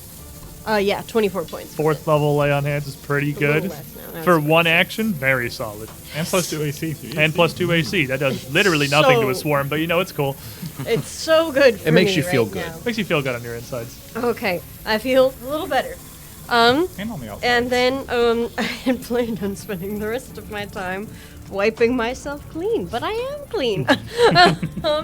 It's The way the great. persistent damage works, because all You don't have flavor fire, notwithstanding, the clinging ticks are functionally persistent damage. You are always trying to get them off because you do not like that there are ticks on you. Like passively, that's happening. Oh, okay. I That's see. the check Oh, at the I end understand. of your turn. You Okay. get 1 for free. You can spend actions to get 1 early, and if you succeed at that one, you don't take the damage at all because the check at the end of your turn doesn't come until after it's already hurt you.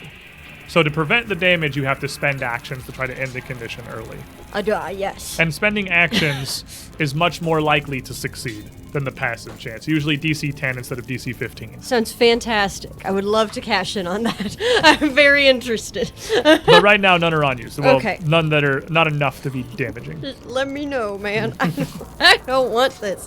But instead, I believe that this. Do you want me to look at it? I believe that this. No, I'm not doing it right now. I'll wait. No. Spirit Blast. Well, Fireball. I was looking. No, okay, I was Fireball looking be at great, calm honestly. emotions, but then I glanced back up, and we're all standing within the same 10 feet of each other. extremely So, calm. never mind. Easy's at the bottom of a well, actually. okay. So He's he's sitting all right. down. Oh, would he be? Because then I could do that side of the He's at a swarm. distance. The calm emotions, is it an AoE? Yeah, it's 10-foot burst. So I could do like the half of that. You could swarm. try. Calm Yeah. bug Anything that motions. targets a single target is going to be completely worthless against the swarm. It says you forcibly calm creatures. Yep. No, they are not mindless. Excellent. Make a will save. You calming emotions? Yes. All right. Ticks are going to get a 28 total. Their emotion is really hungry. They're not Yeah. aggressive or angry. It's base instinct that scared. drives I them. just take hungry and offense. scared. You could chalk it up to Same. cultural differences. Regardless, they will still take a -1 status penalty for attack rolls. So Fair not enough. useless. Unfortunately, well, a little useless against a swarm. okay, but The, if the attacks of the end, the reflex saves you're making are their attacks. Swarms, their individual skill is irrelevant. There are simply so many of them. It's a question of how much you can avoid. Hence, them usually just being a reflex save against everybody they can reach. Status And the- effects like clumsy work. Clumsy definitely does work. And Which they are right clumsy now. until my turn comes around. Right. I don't know how a swarm's clumsy, but Okay, cool. This is not a good situation to be in. I'm going to kick my club back up into the air, grab it, and just smash down really hard. A few ticks cling to it as you re-grip the weapon, but with Cammy screaming on your shoulders as the She's ticks climb always towards her. screaming, though. I'm kicking, clambering, trying to get higher. 26 total. 26 will hit their flat-footed. Should roll this at the same time. Whee! For a minimum damage of 9. 9? Well, that's still some against them. And then I am going to move with Cammy on my shoulders to the other side of the chamber. Away. Which all you, buddy. Marius, you got this.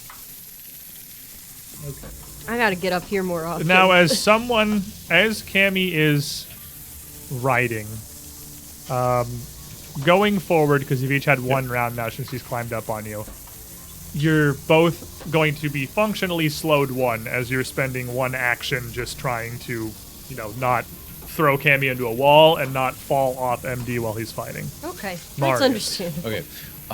I want to stop, drop, and roll, except I'm going to skip the drop part. Can I just, smash myself up against the wall and kind of roll around? Like a dog, all right, fair enough. Yeah. Got the scratch, got the itch. Give me a flat check. That's an 11. 11 will succeed. It takes 2 actions, but you are able to fight off these ticks as quickly as they swarm you. All right. Clearing yourself of the looming threat, the current danger. Okay. And then I'll just give them a little bit more of the book. For a 17, 15 plus 15, or 14 to 29. 29 absolutely will hit. And then that's 7 damage. All right.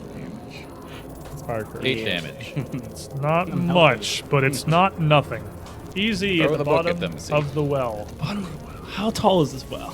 The surface of the water is about 10 feet down from the lip, where you can see and hear your friends still battling I'm against just the like- carpet and ticks. It's floating at the top. And as you land in here, you splash down into mostly darkness, illuminated only by Greenie, who was just sort of clinging to the wall next to you, looking you and me. confused.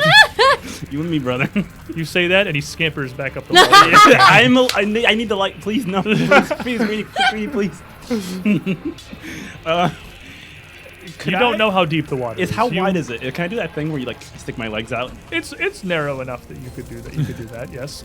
You instead of trying to swim, you could simply brace yourself against the opposite walls. And inch my way up a little bit? You want to go back out now? Well, first, can I see the place we're supposed to go? Is it Yes, it's at the level of the water. It is probably, it's around a 2.5 foot around tunnel that connects in, that is partially submerged, maybe like a quarter submerged as the water splashes and now ripples down through it. Okay. Well, It does seem to have been the source of where many of the ticks emerged from, but with the water splashing now, they are fleeing from the moving surface. okay. So if I were to try to climb out a little bit, just to poke my head, would that be 2 actions, 1 action? You would need to give me an athletics check to climb. MD's primary supporter is here. Scott! Rage and fury. Since you can kind of brace yourself, the DC would not be crazy high. Oh, wait, 1 second. Hold on. The rope is still there, There you right? go. That was a good one. Ooh. There's still that rope, right? Yes. So I can brace and try to pull myself a little bit. Yes. So the DC's not bad. Maybe a climb check if you want to try to climb. Athletics to climb. Godspeed. It's all right. At least climb was its own skill in first edition. You would have been super screwed. At least it's just athletics now. Someone's skill. Well, So was swim. so I got a 9 on the die, plus 0, because easy.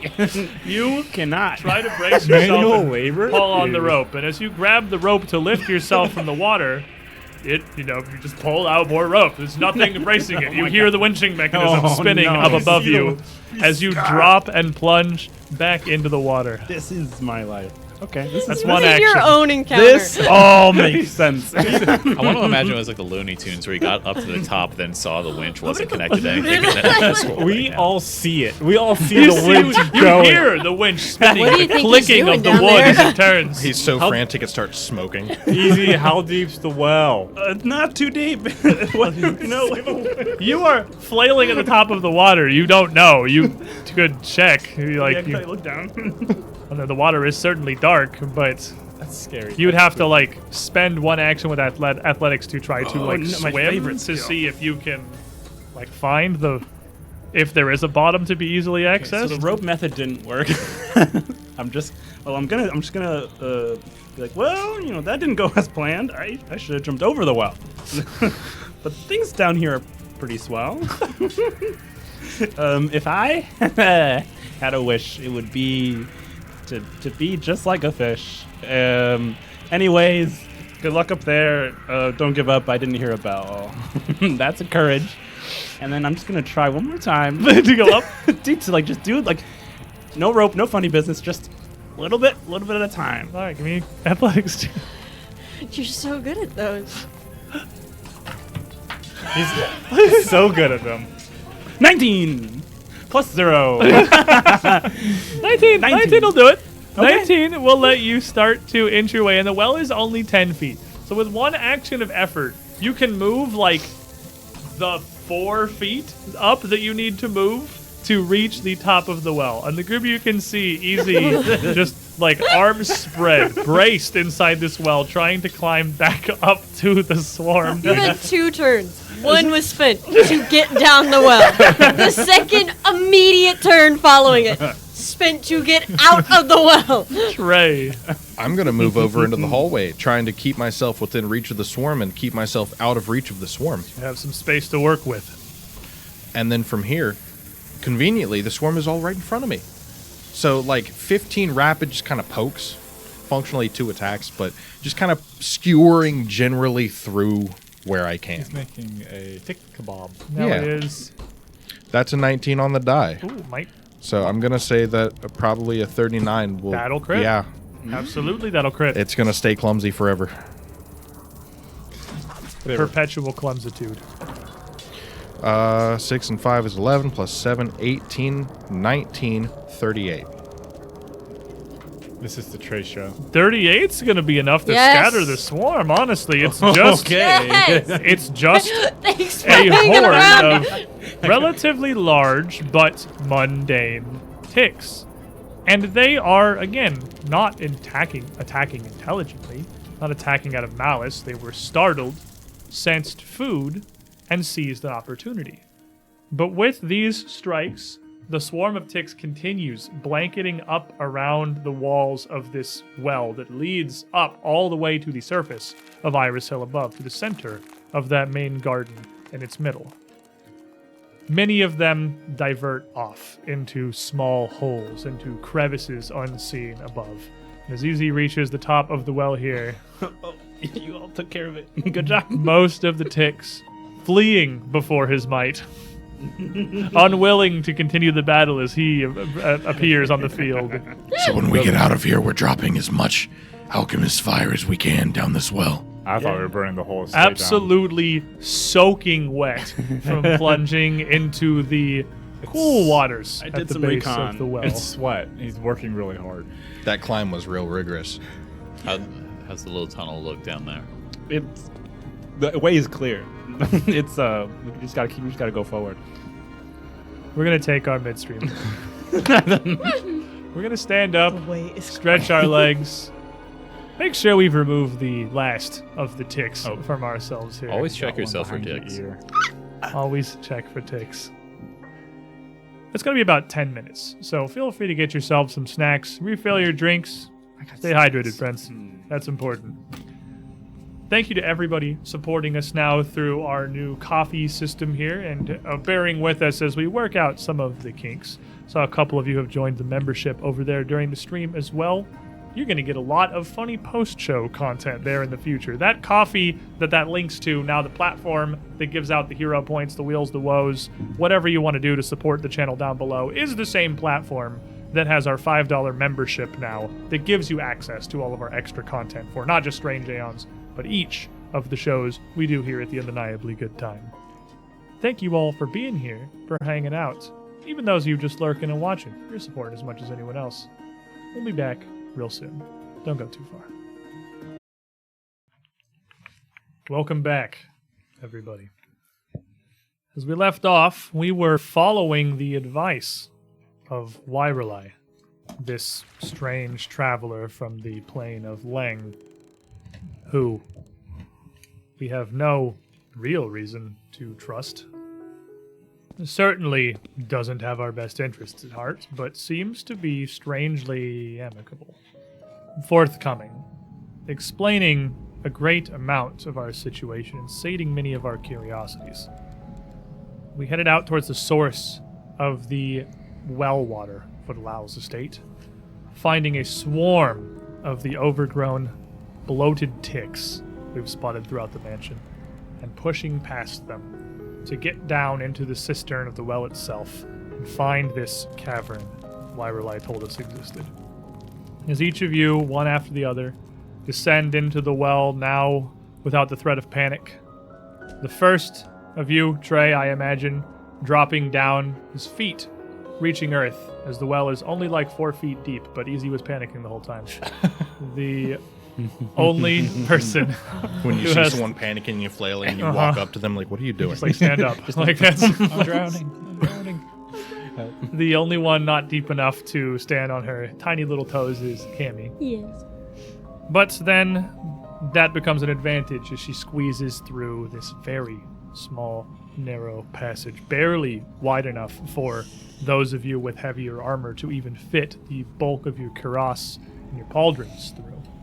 God, you know You what's are- real nice about magical full plate? You don't have to oil it.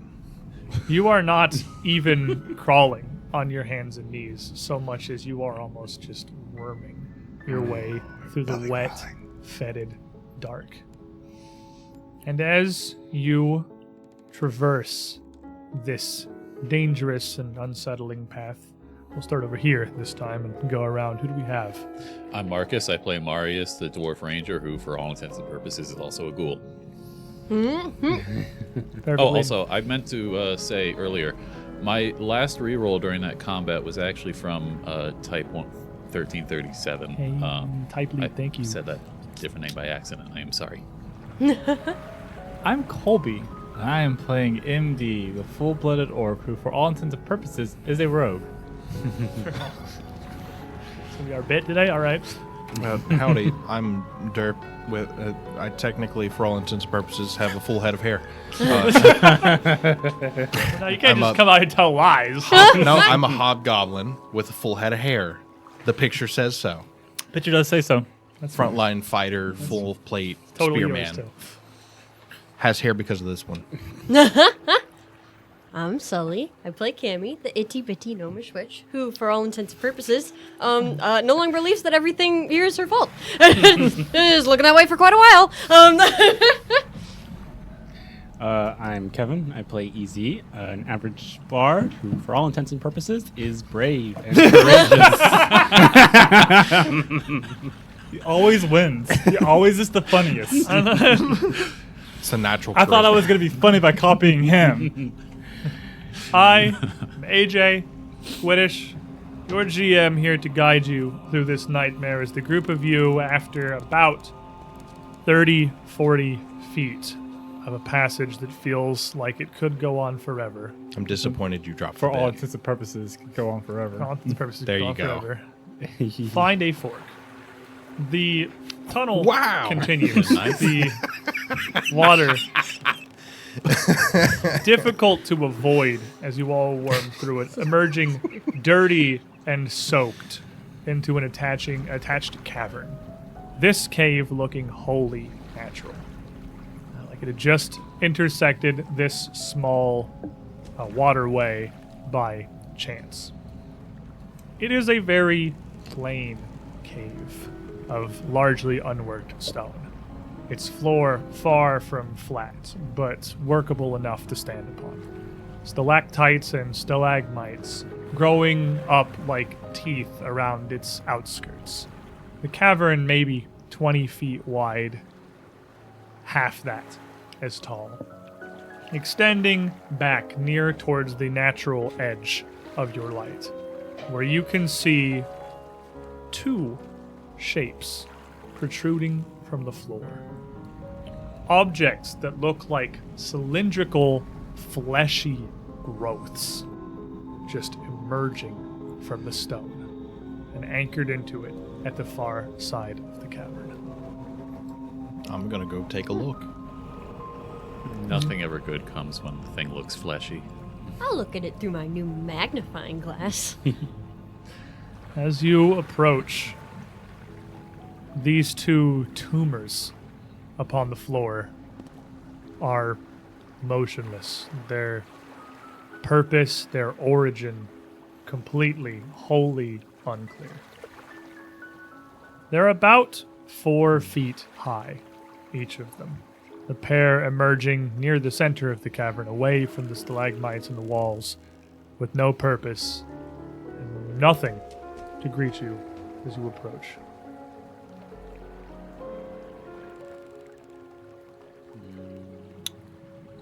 Gonna Poke it. touch it. You reach out and touch the strange gray flesh of one of them. Stalks start to extend from its top.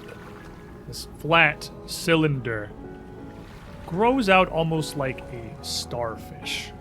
Black, beady eyes opening at the end of each of these arm-like growths. So too, at the same time, do whip-like tendrils and strange fins start to fold out from its sides. And in a matter of moments, you are presented with a truly alien creature. You are recalling knowledge. Yes. What is your occultism? 17. I ask this a lot. Yeah. You have truly no idea what this is. You have never seen or heard of anything that looks like this. These 5 arms atop its head, for lack of a better descriptor, turn and arc to face the eyes around the room, looking across the group of you as it sits there slowly undulating, almost as if it were underwater, as if currents or wind were blowing its thin, membranous fins around. Each of these tendrils ending in a split, and a split, and a split, almost like blood vessels laid out at their end. No signs of any sort of manipulation, no purpose to any part of its biology that you can see beyond these clear eyeballs at the end of its headstalks. Hello? Do you talk? And as you speak, the eyes all slowly turn to fixate on EZ before the group of you hear a response in your heads. It comes in echoing, almost overlapping, toneless voices. More of this world. What now do you desire? Information? I don't know. What are you doing? What are you doing down here? Always knowledge, never aid. Okay, how can I help you? You can leave us. We rest. We gather our strength to quit this world. There is no need for us any longer. Kind of okay with that. You guys want to leave? What was the need for you? As we told your other, we followed the polyps here. Polyps? We don't have another.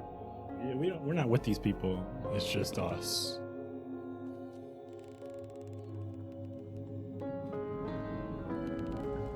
Its eyes flay around the room, looking at each of you as the other barrel-like growth of flesh sits motionless and undisturbed. We hail of Weiralai, our city conquered and frozen. And in your minds, along with this voice, you start to see pictures, images that could come from nowhere else but the mind of this thing here in front of you. You see a massive city. The architecture near incomprehensible, almost antithetical to any designs you have ever known. The reliance on fives is strong. Pentagonal door frames, passageways and roads leading out like the spokes of a star.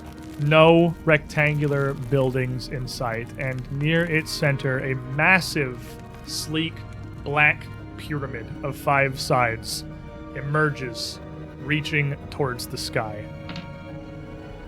The whole of this landscape is frozen, visibly covered with sheets of ice across nearly every surface of these buildings and roads. You can see where once great rivers cut through this civilization, entirely frozen solid now. Blocks that look like they haven't flowed in centuries, if not millennia. And the city, even without a single way to begin to understand its denizens of their life, clearly could have supported thousands upon thousands of beings, is wholly dead and empty. What happened to your city? How did that end up like that? The polyps descended. Those few that survived followed them through the stars in search of answers, or perhaps vengeance. We found none. And those same polyps are here? They were. The people of this world fought them back.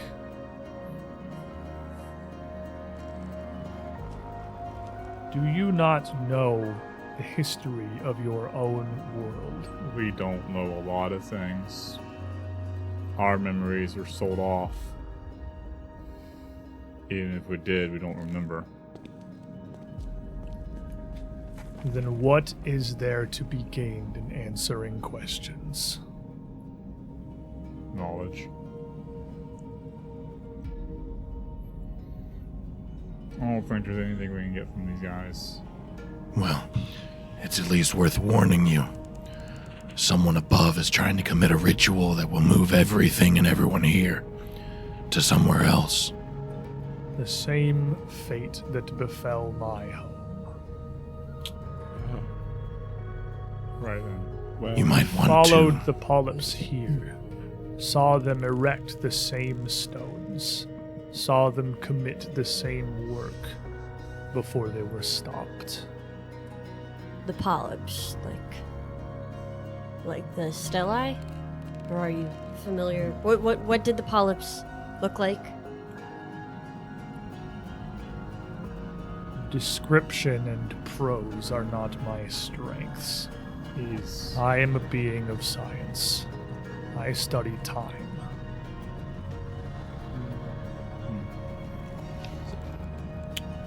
Are you capable in aiding us in preventing this again?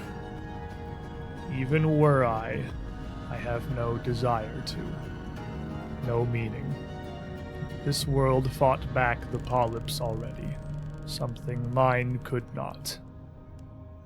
I have survived this long, and I will carry on what I can. Fought back the polyps, like How? With their magic.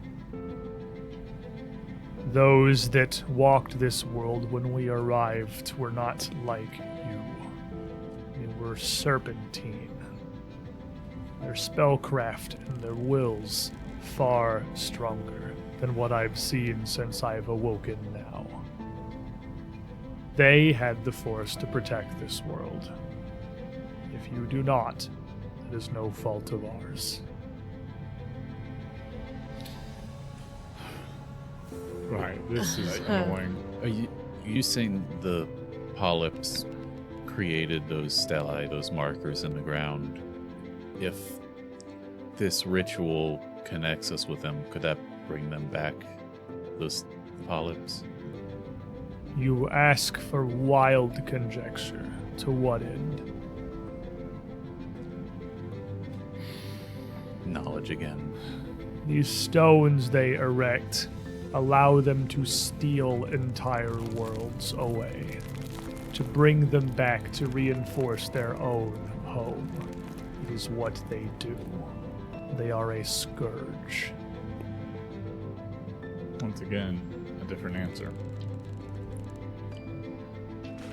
But it lines up with what Ellison is trying to do. So I think this one might be the right answer. Well, Inadvertently, you've given us useful information. Thank you. We're on like the same side pretty much. We don't want Well- this stuff to happen. I don't think he's on any side. I think he's on the side of resting, and we should let him rest.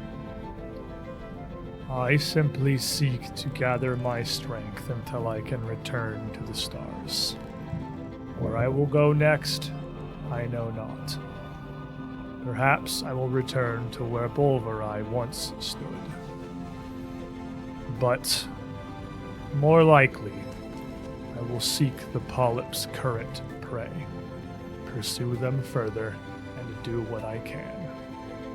This world has already survived.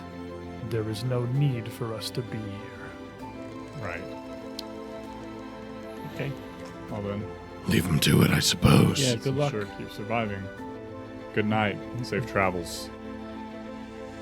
And even as you're saying that, all of these appendages, these eye stalks, are starting to retract back into this body, leaving this pale, gray, fleshy cylinder just as you had found it, motionless. Back out we go, I suppose. You okay, Cammy? I guess I don't understand. I haven't understood anything this entire time. This whole day has been a lot, This whole week. whole lot. Somebody already tried to fight the Stellae or the polyps. Whoever is here before humanity. Yeah, Weiralai mentioned those serpent people too. She Yeah. was like, Yeah. Cyclopean, Cyclops. serpent-like, yeah. Well, so I guess it's like ancient history. a cyclical battle. We're just always going to be fighting these people. We've wasted enough time on this. Let's go talk to. Yeah. Okay. Let's go get this dirty deed done. The path before you is far from appealing, as the only way to leave the cavern seems to be crawling back through the cistern once more. Yeah, it's really hard. From here, you can see in this cavern that there is a passage that proceeds upwards, nearly straight up from the ceiling, one that has clearly been worked by the bite of tools, though it has not been smoothed or cleaned. It looks fairly recent, but you've no easy way to access it, nor any knowledge where it goes. Can we hear anything coming from? Silence. I can be checked after we deal with our current predicament of Weiralai. Though unpleasant, your journey back to the source of the well would be, fortunately, brief. So too would the work of climbing back up onto its surface and making your way back to the Lau's tomb. When you arrive before Weiralai now, drenched and soaked with mud and fetid well water, she simply stands much where she did before, by the body of the accuser Amari laid out on the top of the crypt. But now, she stands with a curved, slender blade in her hand. She turns as the group of you approach. It is clear you have been down below. You heeded my advice, then. Tell me what you found. The star people. I don't know if we can really say what we found. It's unlike anything that we've ever seen. I'm Alien. assuming is enough to tell you what we've seen. This world is not, in most ways, special. It is not different. The Stellae are not unique. And this is a process that has happened hundreds, if not thousands, if not millions of times throughout the universe. The only thing that makes Golarion interesting is that it failed. It is, to my knowledge, the only city and of Thrushmore and the only world that has resisted being pulled into the patchwork. That is an interesting anomaly. That is why I am here. Whatever stories you may have heard from the beings in the cavern is a more standard one, a more traditional thing that happens. And those beings, and whatever land they hail from, were a far more advanced civilization than anything this world could imagine. Generations, perhaps centuries of technology ahead of this. They had devices that could manipulate space and time. They had easy ways to traverse the stars mechanically. And yet they were overwhelmed. but somehow Galarian resisted. So the Stellai typically would kind of be doing what's happening here on their own. They are not usually abandoned. The visitors that travel throughout the stars usually lay them, and somewhat shortly afterward use them to connect their worlds into the patchwork. For whatever ends the Yellow King has directed them to, for whatever interest he has taken, for whatever unscrutable purpose he has found. And were those visitors what those creatures referred to as polyps? Or the polyps and the visitors you're talking about different? Polyp is their name for them, yes. Weiralai, can we find you in the dream Leng land thing? If you still draw breath after this day, and I am inclined to believe that even if you do not, we will certainly be meeting again. This will not be the last time we are face to face, so if you have further questions, if you wish to learn more, I look forward to seeing what you have discovered in the intervening time. Hopefully we meet on better terms. Yeah. It is unlikely, but we can wish for better things. We all do want much the same thing, after all. Knowledge.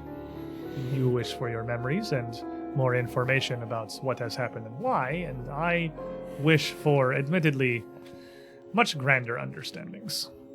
That is where we differ. Yes. But it is no fault of yours. You are mortals with mortal brains. You can only comprehend so much. I believe it best we end this here then. There's not enough time. Very well. Well, Then let us turn to the unpleasant side of things. one quick thing before. So if we wanted to contact you, we could use like the Book of Dreams to do that. Is that a way to get to you? Whatever road you choose to travel, the one that has brought you here is almost certain that, regardless of what you desire, our paths will cross. As they have dozens of times before. This meeting is also not special nor unique. Okay. Well, I feel like she's saying we're not special or unique. yeah, she's been like kind of insulting us the whole time, just at a very low level. Very well then. Let's begin. Let us do what needs to be done. And she is not going to rush you. She absolutely would just simply let you draw your weapons. She That you mark her. doesn't particularly care. I mean, you've got Hunt all prey, that you've yeah. you've had forever to hunt prey here. Mhm. So when we do roll initiative here, you're absolutely just going to get the scouting bonus because there's no reason at all for one of you not to do that. And we're Alright. going to see what happens. Roll me some Somehow I initiative. feel like killing her is a trap. I'll spend a point This is so weird. From- I'm not even running. Scott for Spark of Courage to re-roll my 6. You know what? If he did it, I doubled it. That's pretty good.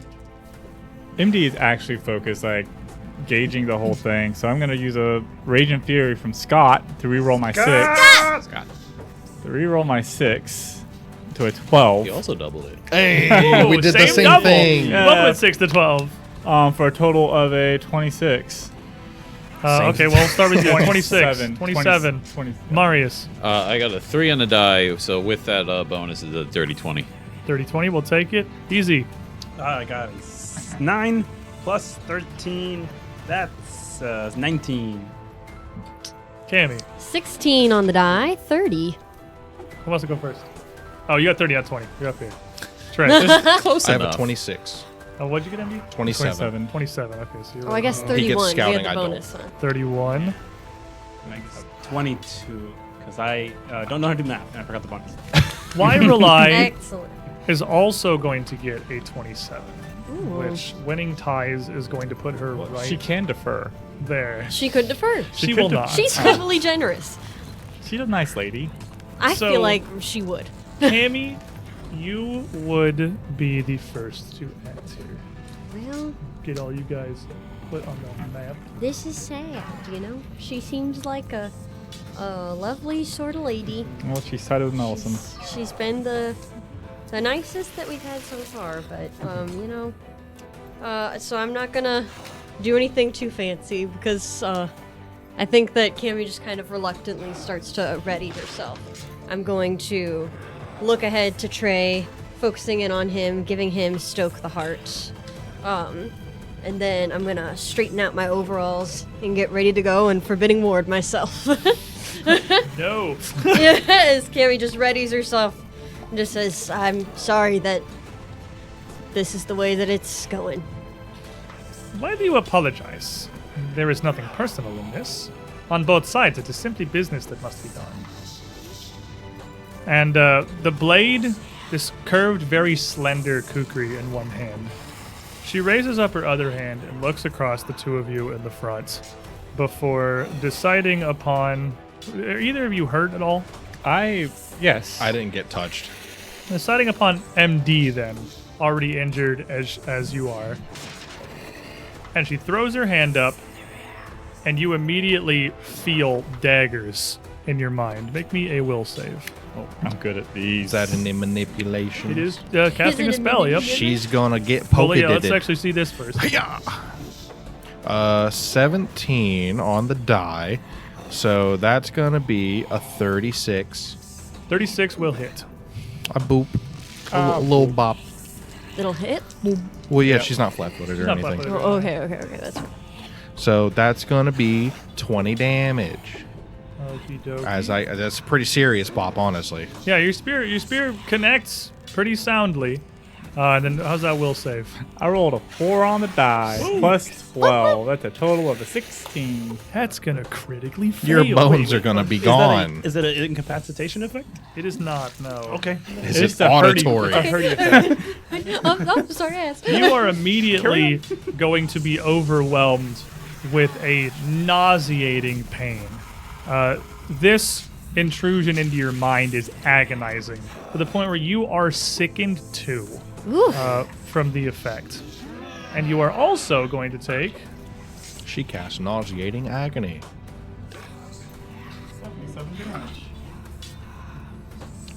About 42. 19 okay. 19 points of mental damage at first. This effect does not fade.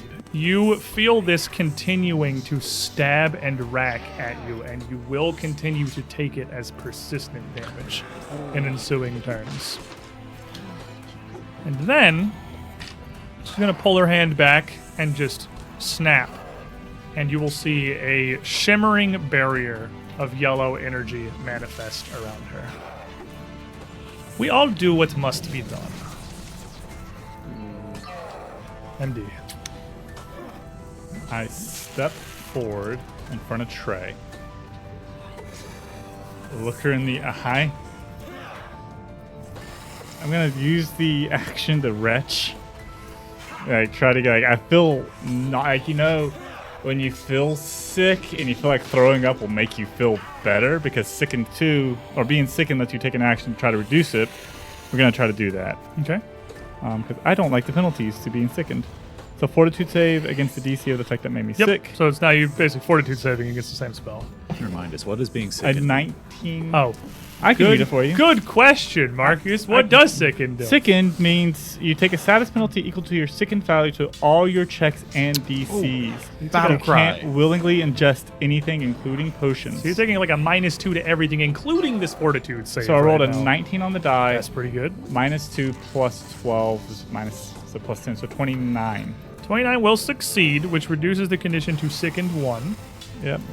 That's better. You have 1 action left. And we're just gonna, as he's retching, this is all one swift motion. The pick is gonna come out to the side, almost using the retch as a distraction. Before you roll that, give me your battle cry real quick, because that would affect her AC if you succeed. I did not succeed. Fair enough. That's a 3 on the die. Total of it's a 9 on the die, so it's a total of 25 versus her flat-footed. 20 will hit her flat-footed. Is she immune to precision? She is not. Yeah, see? If I she like had been flat-footed, I would have crit her right in her little bonesies. 1 off. 4, 8, 11, 13, Rare relevance question. How much of that is sneak attack damage? 2d6. So these two since I don't normally roll them. Okay. So 6 of it's sneak attack damage. Don't worry about that. How much is the rest of it? So it's going to be 13. 13 points of damage as you lash out quickly. She appears to be mostly humanoid. You know where organs live. You know the weaknesses of humanoids.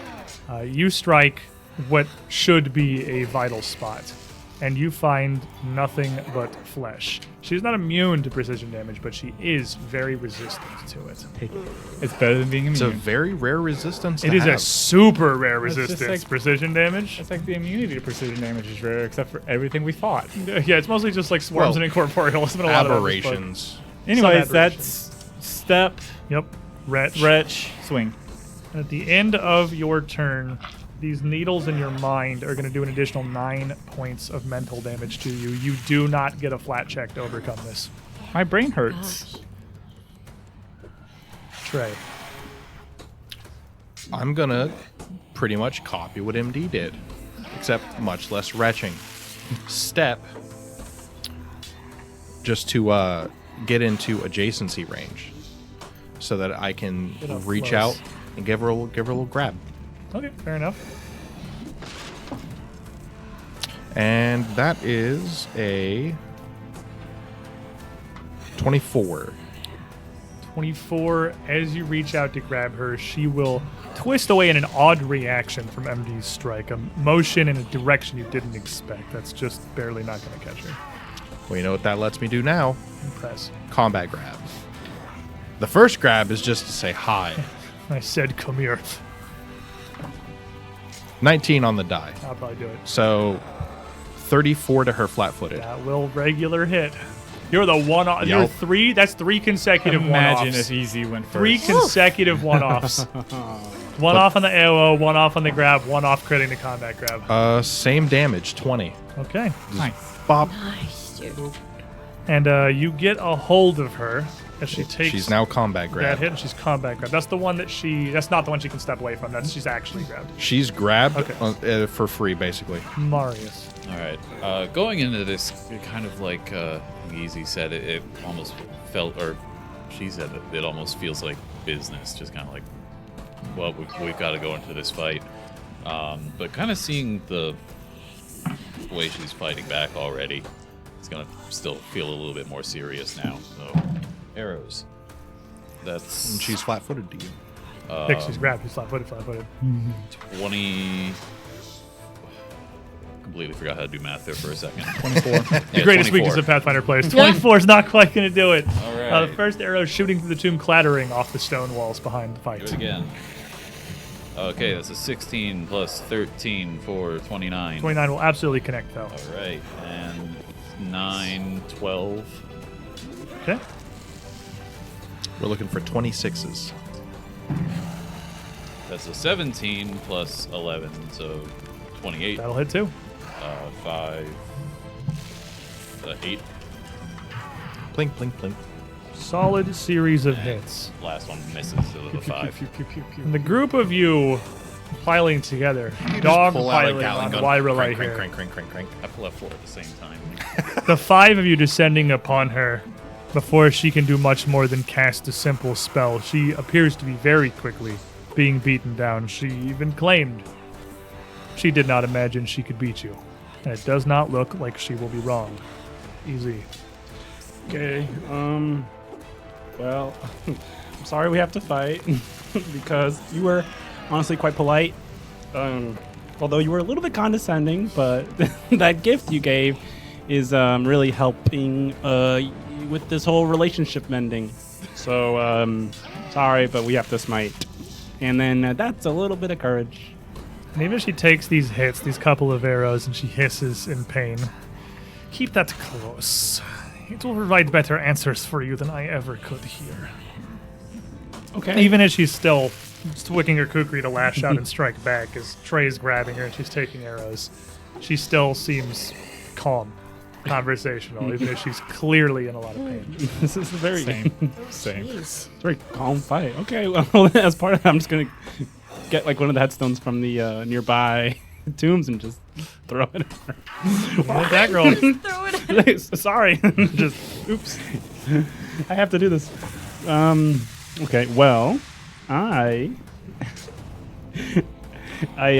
one was a little heavy, so I'm going to. I'm gonna lighter has done. Yeah, I realized I'm not that strong. I'm gonna use my last house of strength as a reroll from Scott. Oh no, that's Nebula 315. Nebula 315. Nebula it's not as smooth as the Sky Elf. Okay, so it's a 2. So I still Chuck appreciate a rock. Yay! There was an attempt. Cammy. Participation award. Well, I feel bad. I don't. It doesn't feel good to fight her because she's been the nicest to us. Does it appear? I suppose I could make a recall knowledge. You were recalling knowledge, so I will absolutely just give you an occultism Excellent. check. I'm kind of trying to see 17? if she has bones. Looking at Weiralai, and even though she is clearly in pain from these strikes, the strikes you normally see very effectively coming from MD don't seem to be any more effective than Trey's just like random stabbing technique. Though Weiralai looks very traditionally humanoid, if off-putting and odd, you feel like there's more to her than that. It's not as one-to-one as it would appear. She has more differences than meet the eye, but it does look like she has a skeleton. Well, I'm gonna stoke the heart on Trey as Cammy kind of rolls up her sleeves and starts to make a motion to crunch. This is Bone Shaker, so that's a fortitude save from her. Okie dokie. You're gonna shake her bones I'm right out of her trying. body. This is, I will give you as part of the knowledge check, her worst save. Is fortitude? She looks very intelligent cat. and That's she what I looks thought. very agile. I was thinking. She doesn't look like she has many sturdy bones. It's going to be a 30 even. Never mind. Probably only a regular success, right? No, it's just a regular success. So that's going to be half damage. That's what we're looking for in spells. Yeah, spells you're going for regular success, honestly. Everything else is like, oh, they actually failed. But like, yeah. One more d8 if I could. To be fair, we're looking for ones. I'm working That's fair. a d8. There was a 1 in no. it. It was the first digit. I Like, appreciate you. this one. Yeah, that's the one. There we go. you shake her bones. Oh, well, that's a really good roll. Nearly max. 17, Whoa. 14 plus the 11 8 is gonna damage. be, 14 is the 8 is going to be 22. 22 damage. Yeah. Oh, sorry. Yes, half 11. Yeah, 11s. I did the math for you, and you I was still like, got it's there. more than 11. Still pretty I good. forgot about Okay. that finger. The bones are shaking. So what happens with this? Cammy, kind of from the back of the room, starts to slowly clench her fists together as if fighting like an actual object as she's crunching down, feeling the pressure from either side of her head. You would feel a strange resistance, as though there's not. She has bones, but not a skull traditionally, as you would expect. And she feels this. And even in Trey's grip, as she takes these arrows, looks towards Cammy and towards MD. One of the greatest weaknesses of mortal beings is that you are all the same. Your lungs, your liver, your kidneys, your bones, always in the same places. This makes you predictable. And this kukri is going to lunge up towards Trey as he's grabbing a hold of her. For a 33 to hit. Just a hit. Regular hit. Really easy. And as that, where are my d6s go? At It's under my book. I stole them all on break. There they are. As this kukri strikes up at you, it is a quick and a clean shot right up into right up into your side, right up into the most vulnerable part under your armor, where about the most damage can be done. It's like a sneak attack, but you're not flat-footed to her right now. You have your full AC. It's going to be 23 points of slashing damage. It's not it hurts, but it's not an incredibly decisively powerful blow here. It's because it wasn't a crit. Where it lands, it will draw a fairly impressive amount of blood, though. You are going to be bleeding as she whips the kukri back. And to follow that up, her other hand comes up, grabs this wrap around her head, and pulls it down. That as sounds like manipulate. her jaw comes out almost unhinging like a snake with needle-like teeth in her jaw. Okay. Absolutely would give you an attack opportunity for that. Yeah. Kind of want to re-roll that. It's an 8, so Looks like double digits from here. Everything looks like a 10 from here. But I see the 10. I see clearly. I know He's that thinking. will hit. He's thinking. but You can I have have those it to rolls. use it. You do have So to use I'm it. going to use it from All right. type, spending rampage, Tidely, he's got the power. Yeah. because I crit her on a 15. Her shield spell has gone down because she hasn't. That's That's a it. 19. That's it. That's it. That's it. Did it. So shield spell or not, that's a 19. Probably a crit. Yeah, I mean with her, she's grad. How's a that's like 39 definitely, to her flat-footed? Absolutely gonna crit. Fighter saying. So in her brief moment of vulnerability, you land a decisive strike, doing much the same, but 18, 19 for 38. her anatomy isn't what it appears.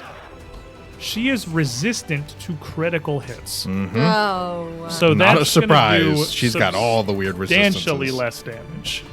Still a powerful blow, to be sure. Still more damage than a normal hit would have done. And it interrupts the manipulate action. And it does stop her And from pulling she's the cowl clumsy. down. And she's clumsy. Clumsy's a big one, too. So instead, as you knock her hand away with the spear, she lunges out and just bites through the cowl, reaching out towards your shoulder with this strange mouth. Okay, so she's got -4 as its second attack. Even 30. Just a hit. Regular hit. Just a little bit of nibble. Just And as these strange fang-like teeth sink into you, it's only going to be 14 points of piercing damage. She is just biting at you. She doesn't have any monumental jaw strength You or know what I anything. have to say to that? What? Nice. 14? Oh, I see. Well, now that we all know how much health Trey has, Oh my gosh. I do need you to make me a fortitude save. That's his worst She's save. this Oh, isn't no. poison. There's nothing shooting out from hollow teeth. Nothing injecting into you. 27. Give it to me. I'm trying to think. Surely this wouldn't be dex space. The clumsy's not going to lower this because it's one off. So I'm like, if clumsy lowers it, no, there's no way. It's a cultism. It's got to be based off her int or charisma. That's gonna just fail. Rip. You are gonna feel a strangeness. It's not even localized to where she bites you. You just feel as if you no longer fit in your skin. It's something even more than that. You feel like you don't even fit here. Like you somehow no longer understand exactly how the world's gravity works, or how space distorts around you, how the light meets your eyes. It all seems just a little wrong. You're a clumsy one. Oh no. Right back Indeed. at you, buddy. We're trading clumsy. You're trading clumsies. Well, in true MD fashion, to do his retch for sick and this time around, he's gonna punch that was himself her in the face. He's gonna punch himself in the face as a retch action. For a 15, so it's 26. Your 6 not quite gonna do it. You try to focus up, but that needle-like pain in your mind is All right then. Well, incredibly distracting. I don't like this feeling. I'm gonna figure out where I can hit you good. And there's a one quick motion, pickaxe, dagger, or razor. I got a 19 on the pick, and a good old 20 on the dagger. Unnatural. Her bones are gone. My gosh. No, that's 20 total. on that. That's total. Oh, I missed a miss. I was like, oh my, she's gone. A Like 19 she's and a 20 she's together. gone. No way So she you takes rolled 2 like rogue a crits 3 right and now. an 8. I rolled a 3 and a 9. Ooh. Ah. These 2 swings, even if she's grabbed, if she's attached to Trey, you find it. You see Trey stumble a bit, so it's hard to put the full force into your blows with him basically attached to her right now. These 2 swings just sort of graze across her, doing no real damage and bringing us back to Trey. Is it just an action to maintain a grapple? You have to make a grapple check again, Okay. or do something that grabs her. Well, then If I make an attempt and fail, I lose the grapple. You lose. Oh, yeah, and if you don't make an attempt, you lose the grapple. She's Yeah. currently grabbed to the end Well, of her turn. yeah, so I'm just going to hit her and then you- dazing blow twice. And you can see, as you're pulled in close to her, that her wounds seem to be healing. But in a strange way. You've seen a lot of healing magic at this point. They're not stitching themselves back together. They're not... This flesh isn't knitting into a scar and covering back up. It's simply undoing what has happened. Timey-wimey. Well, got a hold of her with my open arm. I'm going to choke up on the spear, a quick thrust, and then pull back. Haft of spear, elbow strike. Fair with enough. a strike and then 2 dazing blows. And MD, you take 9 more points of mental damage. I like this game. So the first strike is a 27 to her flat-footed, That will hit. and that is 14 damage of piercing. Okay, solid hit. So then, She doesn't resist regular damage. yeah, dazing blow is a 14 on the die, which is actually a 28. That'll So, hit. and then for this one, about a minus 10. So, 21 will not connect. 21 will not, but you get the dazing blow. Yep. So, fortitude save. Is she a higher level than me? Yes. Gets a degree better By 1, but yes. against this save, fortitude save. 34. Oh, it doesn't matter. So total. I am fire rolling. Weiralai. She's just not that And strong. then 17 bludgeoning damage from that strike. And the With- grapple will release. Yeah, with that blow, I mean, she's certainly dazed as you hit her and let go, and she staggers, having to reach out for the tomb nearby, almost knocking Accuser Amari's corpse down to the floor as she does, barely still standing as we come around to Marius. Like before, this just feels like routine. It's like a well-oiled machine of more arrows. And she's no longer flat-footed or clumsy. Pretty sure that misses with a 22 or 21. 21 will not hit now. Okay. She's back to her full AC now. Whoa. Whoa. An Vigorous. onslaught. Vigorous. Trying harder. Business. Okay, 9 for 23. 23 won't either. He's doing it. He's shooting. Beginning to believe. He gets to shoot 4. He's, One more. just keep shooting, Mark. Do the ranger You're thing. looking for a 26. Flurry ranger it up, my guy. A 12 on the die. No, 23 again. A series of arrows with Trey and MD feels like both in your Wednesday. way in this confined space here is difficult to land easy. Okay. Oh, I'm bleeding. You are bleeding. Good you reminder. are bleeding. You take 5. Get that one. And it ends. Band-aid. Okay, just 5 then.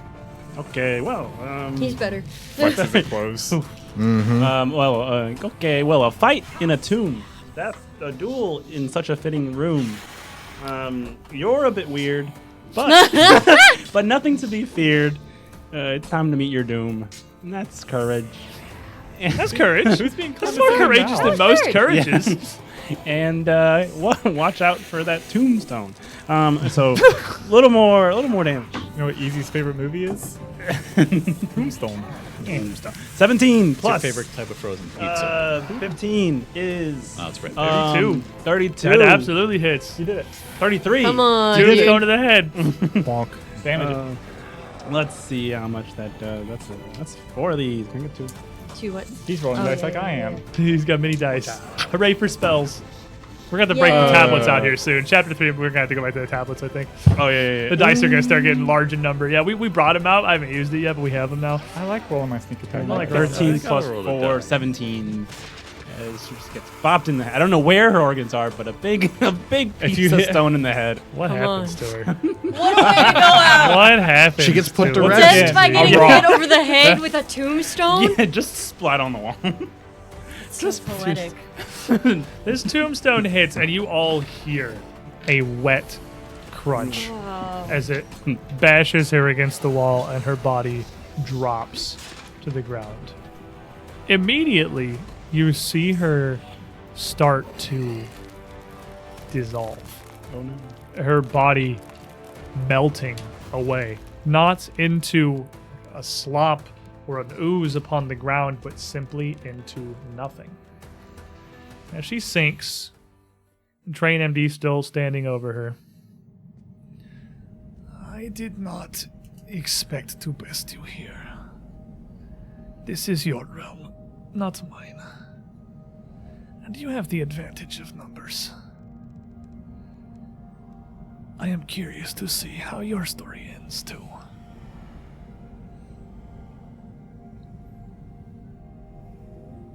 You see the shape sink. Her clothes and the kukri in her hand as it clatters to the floor, still there, as the mass within them simply fizzles away until just moments later, there's nothing left of Weiralai. No blood, even. Just the tatters she wore around her body. I grab the kukri. I'm gonna have a collection of nightmare people weapons. Kukri's a pretty good Her one. kukri is of fairly fine make. It is razor sharp, and with an exceptionally thin blade that looks like it should be so fine as to be too weak for battle, but as evidenced by Got what through just full plate. happened, it's clearly effective. You're left alone in this tomb, looking around for a moment. Seekers, give me some perception checks. I am throwing up. I would just give you, without any stress at this point, you can throw up and remove the last of that. And as you do remove the sickened condition, so too, the sickened condition and the needles in your mind are one and the same. So, Oh, so smart. I knew that. overcoming the sickened ends the persistent damage. Of course. It has Did you to. roll a 1? I rolled a Then I'm 1. giving you one more hit of it, but then it'll go away. Max damage. 15. Oh my one gosh. off. Oh, 4, 4, 4, 3 A lot of on the one-offs. D4s. just as a final hurrah. Final screw you for your 1. 15 points of mental damage. And then you're able to overcome this debilitating pain. At least What'd you it get for doesn't get perception, worse. Marius? 24. 8 on the die. The 24, as you look around the room here, this is a very, well, richly appointed crypt. This is the tomb of the Lowell's line. You see many of the labels and the headstones among these prominent sarcophagi on the outsides are clearly labeled as what they are. Going back through the years, back through the line, Hasserton Lowell's the third, Gordel, Brigand Slayer Lowell's the second, Alunda Lowell's, Cyrilda Lowell's, and Elistor Lowell's, the first of the line. There are many other burial nooks throughout the walls for figures of less prominence, those who were not members of the Lowell's bloodline proper. There is, of course, Accuser Amari here with the strange device affixed to her head. What did you get, MD, for your perception? Oh. I was too busy throwing up. I rolled a 8. I got the same. I got a 22. 22. I rolled an 8. Too busy throwing up. You would 22. You're a little distracted. 24. You'd see two things. First, that one of the burial nooks, all of these figures are interred in very different states, wildly varying conditions. Some of them are simple corpses wrapped in plain cloth that look near desiccated.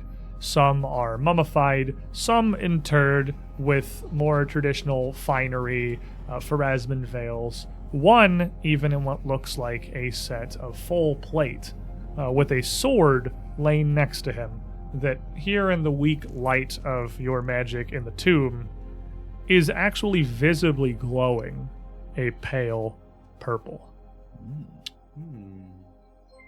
There are a lot of various rings, necklaces, circlets, were you inclined to grave rob.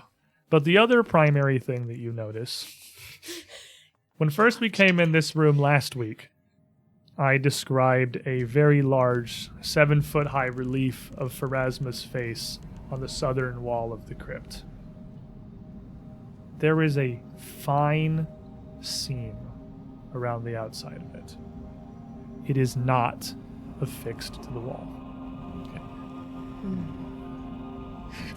You're inclined to agree. Were you nodding your head yes? Yes, we're Yeah, in agreement. There's a glowing sword. Tell me about the circlets and that sword again. Yeah. Yeah, you said it's glowing. Laos does owe us 400. Made a decision. So All these people were bad. They experimented on their grandmother. And they are dead.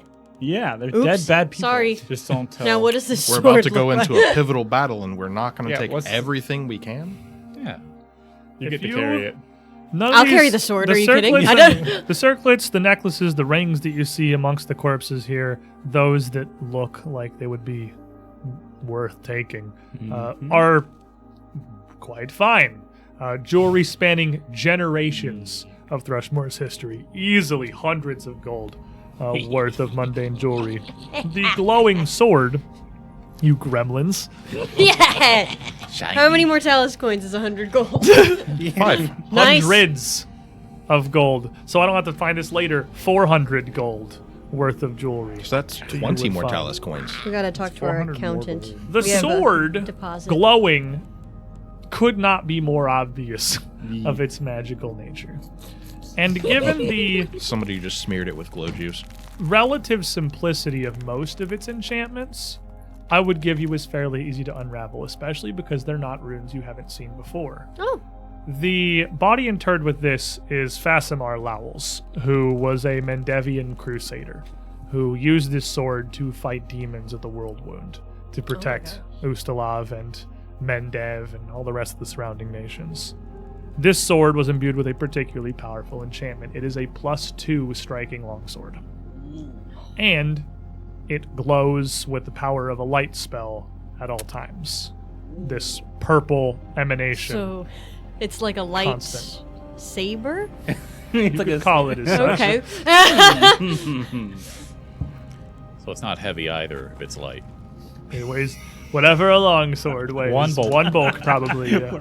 Also, shut up. So, I'm gonna take it and use it unless somebody takes it from me. I take it from her. Watch me. There Watch was me somebody go. who was going to be using a glowing +1 or +2 sort yeah, of. +2 striking longsword. So I it don't get is. sneak attack on it. It is a pretty potent weapon. Remaster rogues don't get sneak attack on marshals. Only D6 weapons. Oh, only up to D6. That's It's stupid. weird. It's weird enough that I want to just say you can have it. Ruffian gets sneak attack You on were- D8 basics. That's like the whole. I get Ruffian. Ruffian gets it up to D6 on every martial weapon. It is hard limited to D6. But if you want, simples are D8s. if you want to use the longsword, I will let you sneak attack with the longsword. You're a freaking ruffian rogue, dude. I have no idea. They're like, I don't know why they're so afraid of it being good. You can sneak attack with the longsword if you Oh, want. kind It's and already- benevolent, AJ. It's already the second best. Yeah. Thief will never be. Thief like- is insane. Yeah, Like, Thief is just so good. if you want to use the longsword, I'll give you sneak attack with the longsword. Ow, you should. What's that? All the rogue things you do also gives you damage? So enjoy And it's your AC? +2 striking glowing purple longsword. Purple. Purple. A freaking World of Warcraft weapon. Like this is. I hate to say it, it's replaced the War Razor probably. Yeah. Because if I'm just doubling ring, Gotta keep giving it me a lot of power. That's here. fair. It makes them both +2. Yeah, that's really good. I like the idea of a glowing longsword being what you sneak with. Yeah. You're right, doesn't. close. I don't sneak. We've already been over How did we this. miss him? Like, No, no, no. No, you gonna be clearly looking see for where it's non-glowing. going, right into your organs. It's not sneak. It's obvious. That's distraction. To be fair, I can be riding around on campus with the glowing headlights of a golf cart, and people will not notice that I'm trying to get around them. So they notice, they just don't care. Yeah. they don't notice because after about Right. 30 seconds, they'll be like, We do. and like get out of the way. Anyway, We do need to. you would also notice the seam around the Phrasma leaf. Yes. To nobody's surprise, I have a feeling this is a secret door to probably get to where the ritual is. What are you That's talking so about? cool. What are you talking about? It's just a Phrasman relief of a face. You can see the lines. It comes off. Coming up close to it, you can even see that there are grooves on the left side of the head where it can be gripped. And it It has is a handle. surprisingly easy to slide aside. Well, we need to take a moment to heal before we go rushing off into a secret door. I think we should take some time for One lay on hands per 10 minutes. I'm at a third of my health. 24 health per You 10 need some. minutes. So how many do you need to make this happen for you? That's math you're asking me to do. Yeah, 2. 2. So 20 that would be minutes. 20 minutes. I could get away with 1. 2 gets me back to full. 30 minutes, Okay, so possibly you're saying 40. 30 minutes. Depends 30 on how minutes, many 30 or total we 40. need. What are you at? I'm at Can't lay on hands, 3/4. Yeah. Oh, I mean, you can. I could. Well, It's just not How going to much- what go are you at? well. sucks to suck, man. I'm so sorry. 74. How are you you're doing, fine. Easy? He's fine. He's fine. He's fine. Yeah, I'm good. I- I mean, I it was was in- medicine well, check. I but could be okay, probably but saved I it. mean, I feel like I'm in danger in this particular next. Right. 40 minutes? Right. And then if you want I mean, to, if we're gonna do 40, but then focus if you point. want to recover more focus points to have, that's an additional 10 minutes for We each have one you want to we use. can take our time doing this. Yeah. Well, we have Should one we just go focus for point. it and just like go fill f- everything up? Go for it. I'm gonna for pass. broke? Marius, like use it when you think you need to use it, Okay, but I let's have go a for broke. lesser elixir of healing. 4. Okay. 5. Knowing You're fine. I just like We're on a time limit, How many but like could you use? Melison's done her I have thing. berries that'll cure my drained and heal me, So and I'll use that later. Okay, But so I only- you're gonna be You fine. should do that earlier. But the berries 3, heal me 4, more health than I 5. have. Like I only need like 10. Yes. The base. If we spent 70 minutes, he'll I know. I'm calculating like the go for broke number. Then I would have full focus points, and we would all be full. it's a pretty long time. So pretty that long time. is the big number. So it's how much of that we want to cut. And you can also give your berries to one of us if you're willing to. True, but I would. He's got drain. I do have drain 2. It You would do be have drain drain 1. too. I have a D100. No, for pity's sake. That dog is still around. We have to do the finale next week. So like, what? That dog hurts so bad. The dog is, Dog. Is it every 10 minutes a percent, or it's just every 10 minutes, the odds get worse. All right. Okay, so you need that to. dog sick? Yes. For sure. So that's 20 minutes for sure. Say we do 1 for you, 30. and I guess just nix me. No. Well, I'm at 66 out of 7. I'm not doing terrible. Okay. I just, But yeah, you it would want just more be health a- points Can back. have. But do you want focus points back? I do really want a focus point, It's another especially if we need to lay on hands in the fight. 40 if you want another focus point back too. 40 That'll minutes? put me at 2 focus points. Yes, 40 minutes. I think that's it. I say You want high or low go to for be good? broke, high. High is good. I say go for broke, high is good. Don't want low. So wait, do you want to do more then? I say the whole shebang. Can I like? Just gonna ask, just for might as well. I don't think I'm gonna be doing anything. Can I aid this in somehow to help Are you training You medicine? can expedite do- the process? I will give you, if you want to spend an hour, you can also do traditional mundane medicine, and you can help with that. And I would say after an hour, everyone will be at full health. If you want to spend a full 60 minutes, I'll give you everyone's at full What would health. that do for focus points? Everyone's at full health, and 70 you would minutes regain, gets us all our focus points. you would and full regain health. 2. You'd have 2 focus points. I'd regain 2? You'd have 2. You have 1 right now, right? So that's saving 10 minutes and costing us. A focus point, yeah. That doesn't save us any time. 70 Oh, minutes. then you'd be at full focus Oh, points. okay, okay. I Full kinda focus thought- points and full focus points, completely 'Cause full health. for 70 everyone, minutes is 1 everyone's hour. full, and she has all 3. It's a pretty good deal. So we're If- doing yeah. 60. So we're cutting 10 Do we minutes wanna off. do you want to try it? Go for it. Go for broke. Yo, High is good. can I roll it? The dog has Yeah. to. The dog has to come to us. in at for some a penny point. and for a pound. Might as well. Just High is do the good? whole- Yeah. I want to roll it. I'll do it. You don't I wanna want to try roll it. I don't want to see that dog. I hate that. That dog's sick. 91. That's good. That's good. That's good. That's good. That's good. That's good. Almost the goodest number. We said high. We said we wanted You high. said high was good. Yeah. What would it have been if I rolled it? Not as, I not as would've good as that. 14. Yeah, definitely should Yeah, go well. so You're glad it welcome. wasn't Almost you. exact. Thanks. Almost opposite. Okay. Almost no. Okay. opposite. So we're all full. We're all You full. We have spend- everything. There's An no hour. dog. In this tomb. Oh, okay. Whether this hound simply does not come for you or He got beat up pretty bad. what the cause may be, the tomb remains silent for this hour while you focus. Oh, that was so good. Readied as you can be, you shift aside the Pharasman face to reveal a hallway and a circular staircase behind it, leading yet further down. Tally ho! Oh my gosh. The group of you walk forward. This passageway narrow, requiring you to walk single file. barely even room for you to slide past each other if you wanted to. An extremely narrow, tight staircase winding its way down what feels like it must be 2 or 3 more levels below Iris Hill. And as you descend the stairs, you all recall doing this before. Except for me.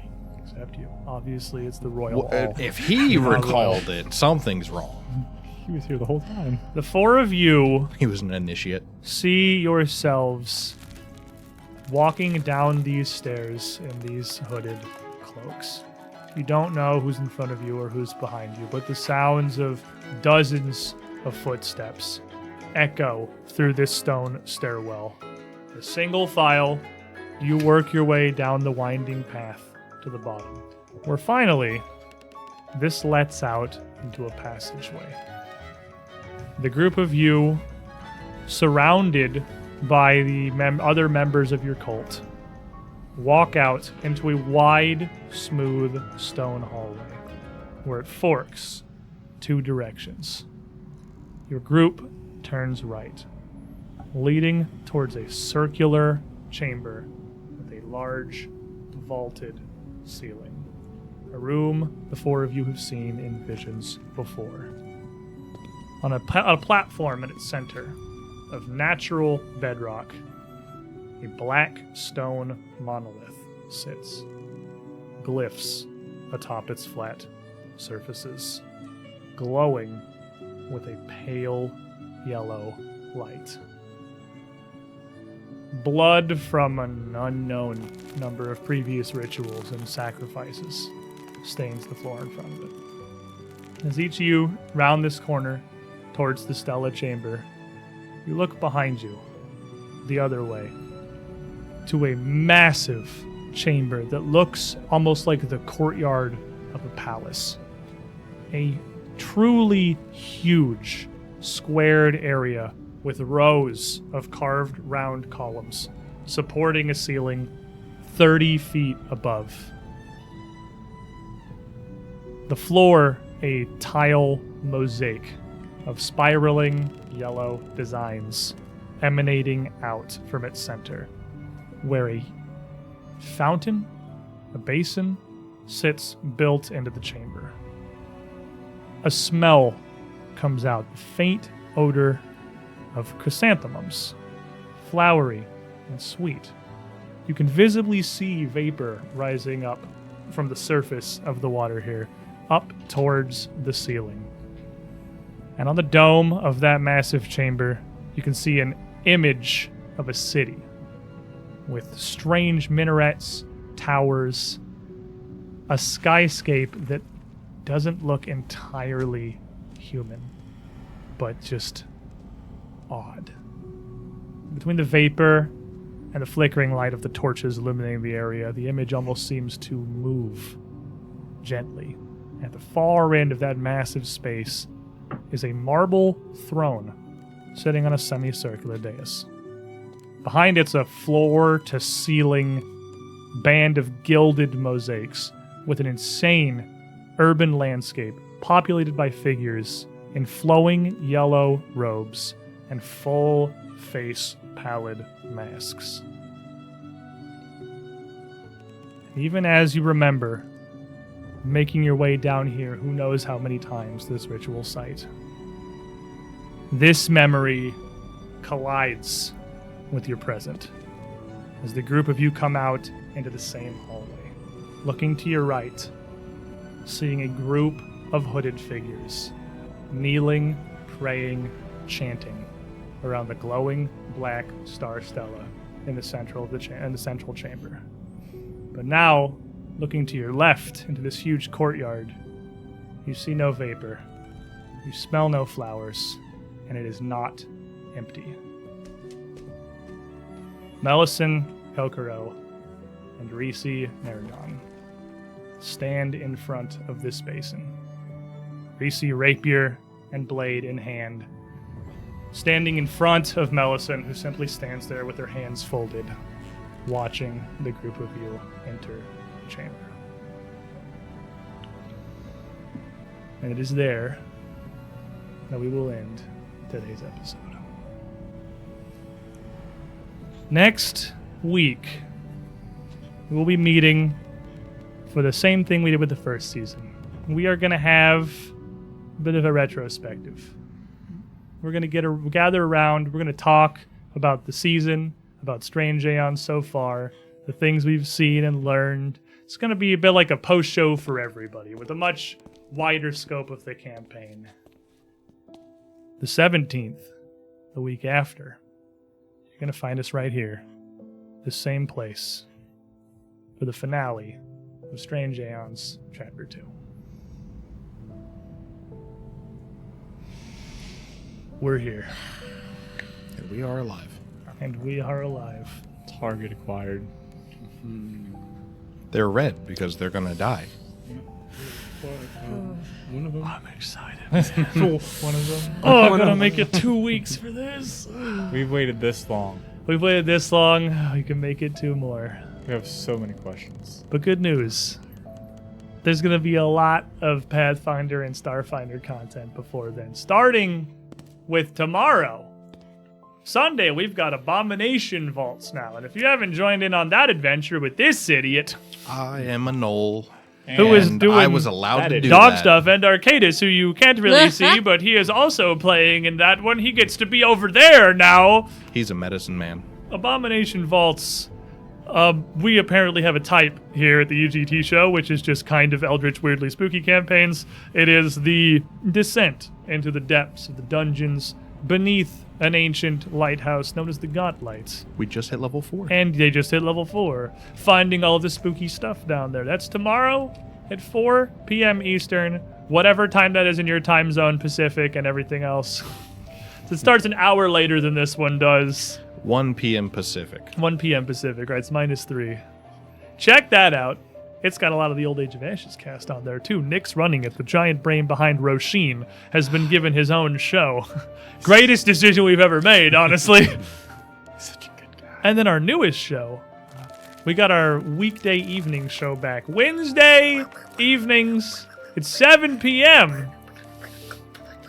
These dinguses have come back with Secrets Between the Stars Season 2. You know how hard it is for me to have Weiralai say things without accidentally saying Secrets Between the Stars? Because I wanted to say it real bad, and I maybe should have because it would have been funny. But I didn't really want it to be funny. It wasn't a funny situation.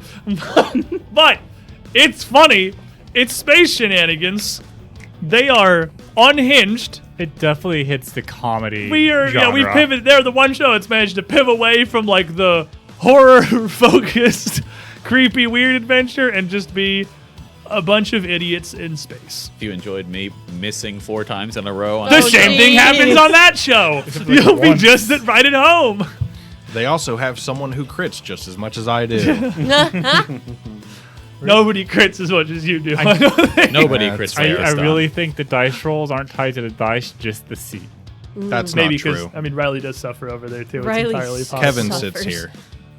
That's true. He doesn't immediately kill everybody on Secrets Between the Stars, so who knows? Anyway, check all those out. You can join our Discord as well. Link is in the chat right there for talks about all of our shows. We're all decently active in there. I read, I think, literally everything that everybody posts in that Discord. You just come hang out, so get alerts from all the shows that are going. Pictures If of you cats. want me to Get respond, pictures of cats, We- pictures of Link's cat, like we a just lot. had a whole RP discussion about the corporate way of really supporting your dice in a corporate business setting and making sure they feel supported and motivated to do good work instead of punishing them. It's a magical place. Yes. Thank you all for being here. Thank you all for hanging out. If you want even more content than that, you can hop into our Coffee or our Patreon where we've got a membership that's $5 a month and gives you access to a post show after every single episode of an actual play that we do. We're going to do one right after this. They're going to do one after Abomination Vaults, and they do them after Secrets Between the Stars, too. It's like a whole bunch of bonus content. And sometimes we even talk about the shows that we do. that's kind of like 1 out the of 20. 60-40. Video game, it happens sometimes. It happens. 90-10. But really, appreciate all of you and your support. 89. Just hanging out on a Saturday with the boys rolling some dice. I'm pumped for this finale, The man. boys. Oh, Dice. Honorary boy. Roll a die. enjoy You your are the weekends, everybody. Thank you. Thank you, Dirk. Stay safe. Stay sane.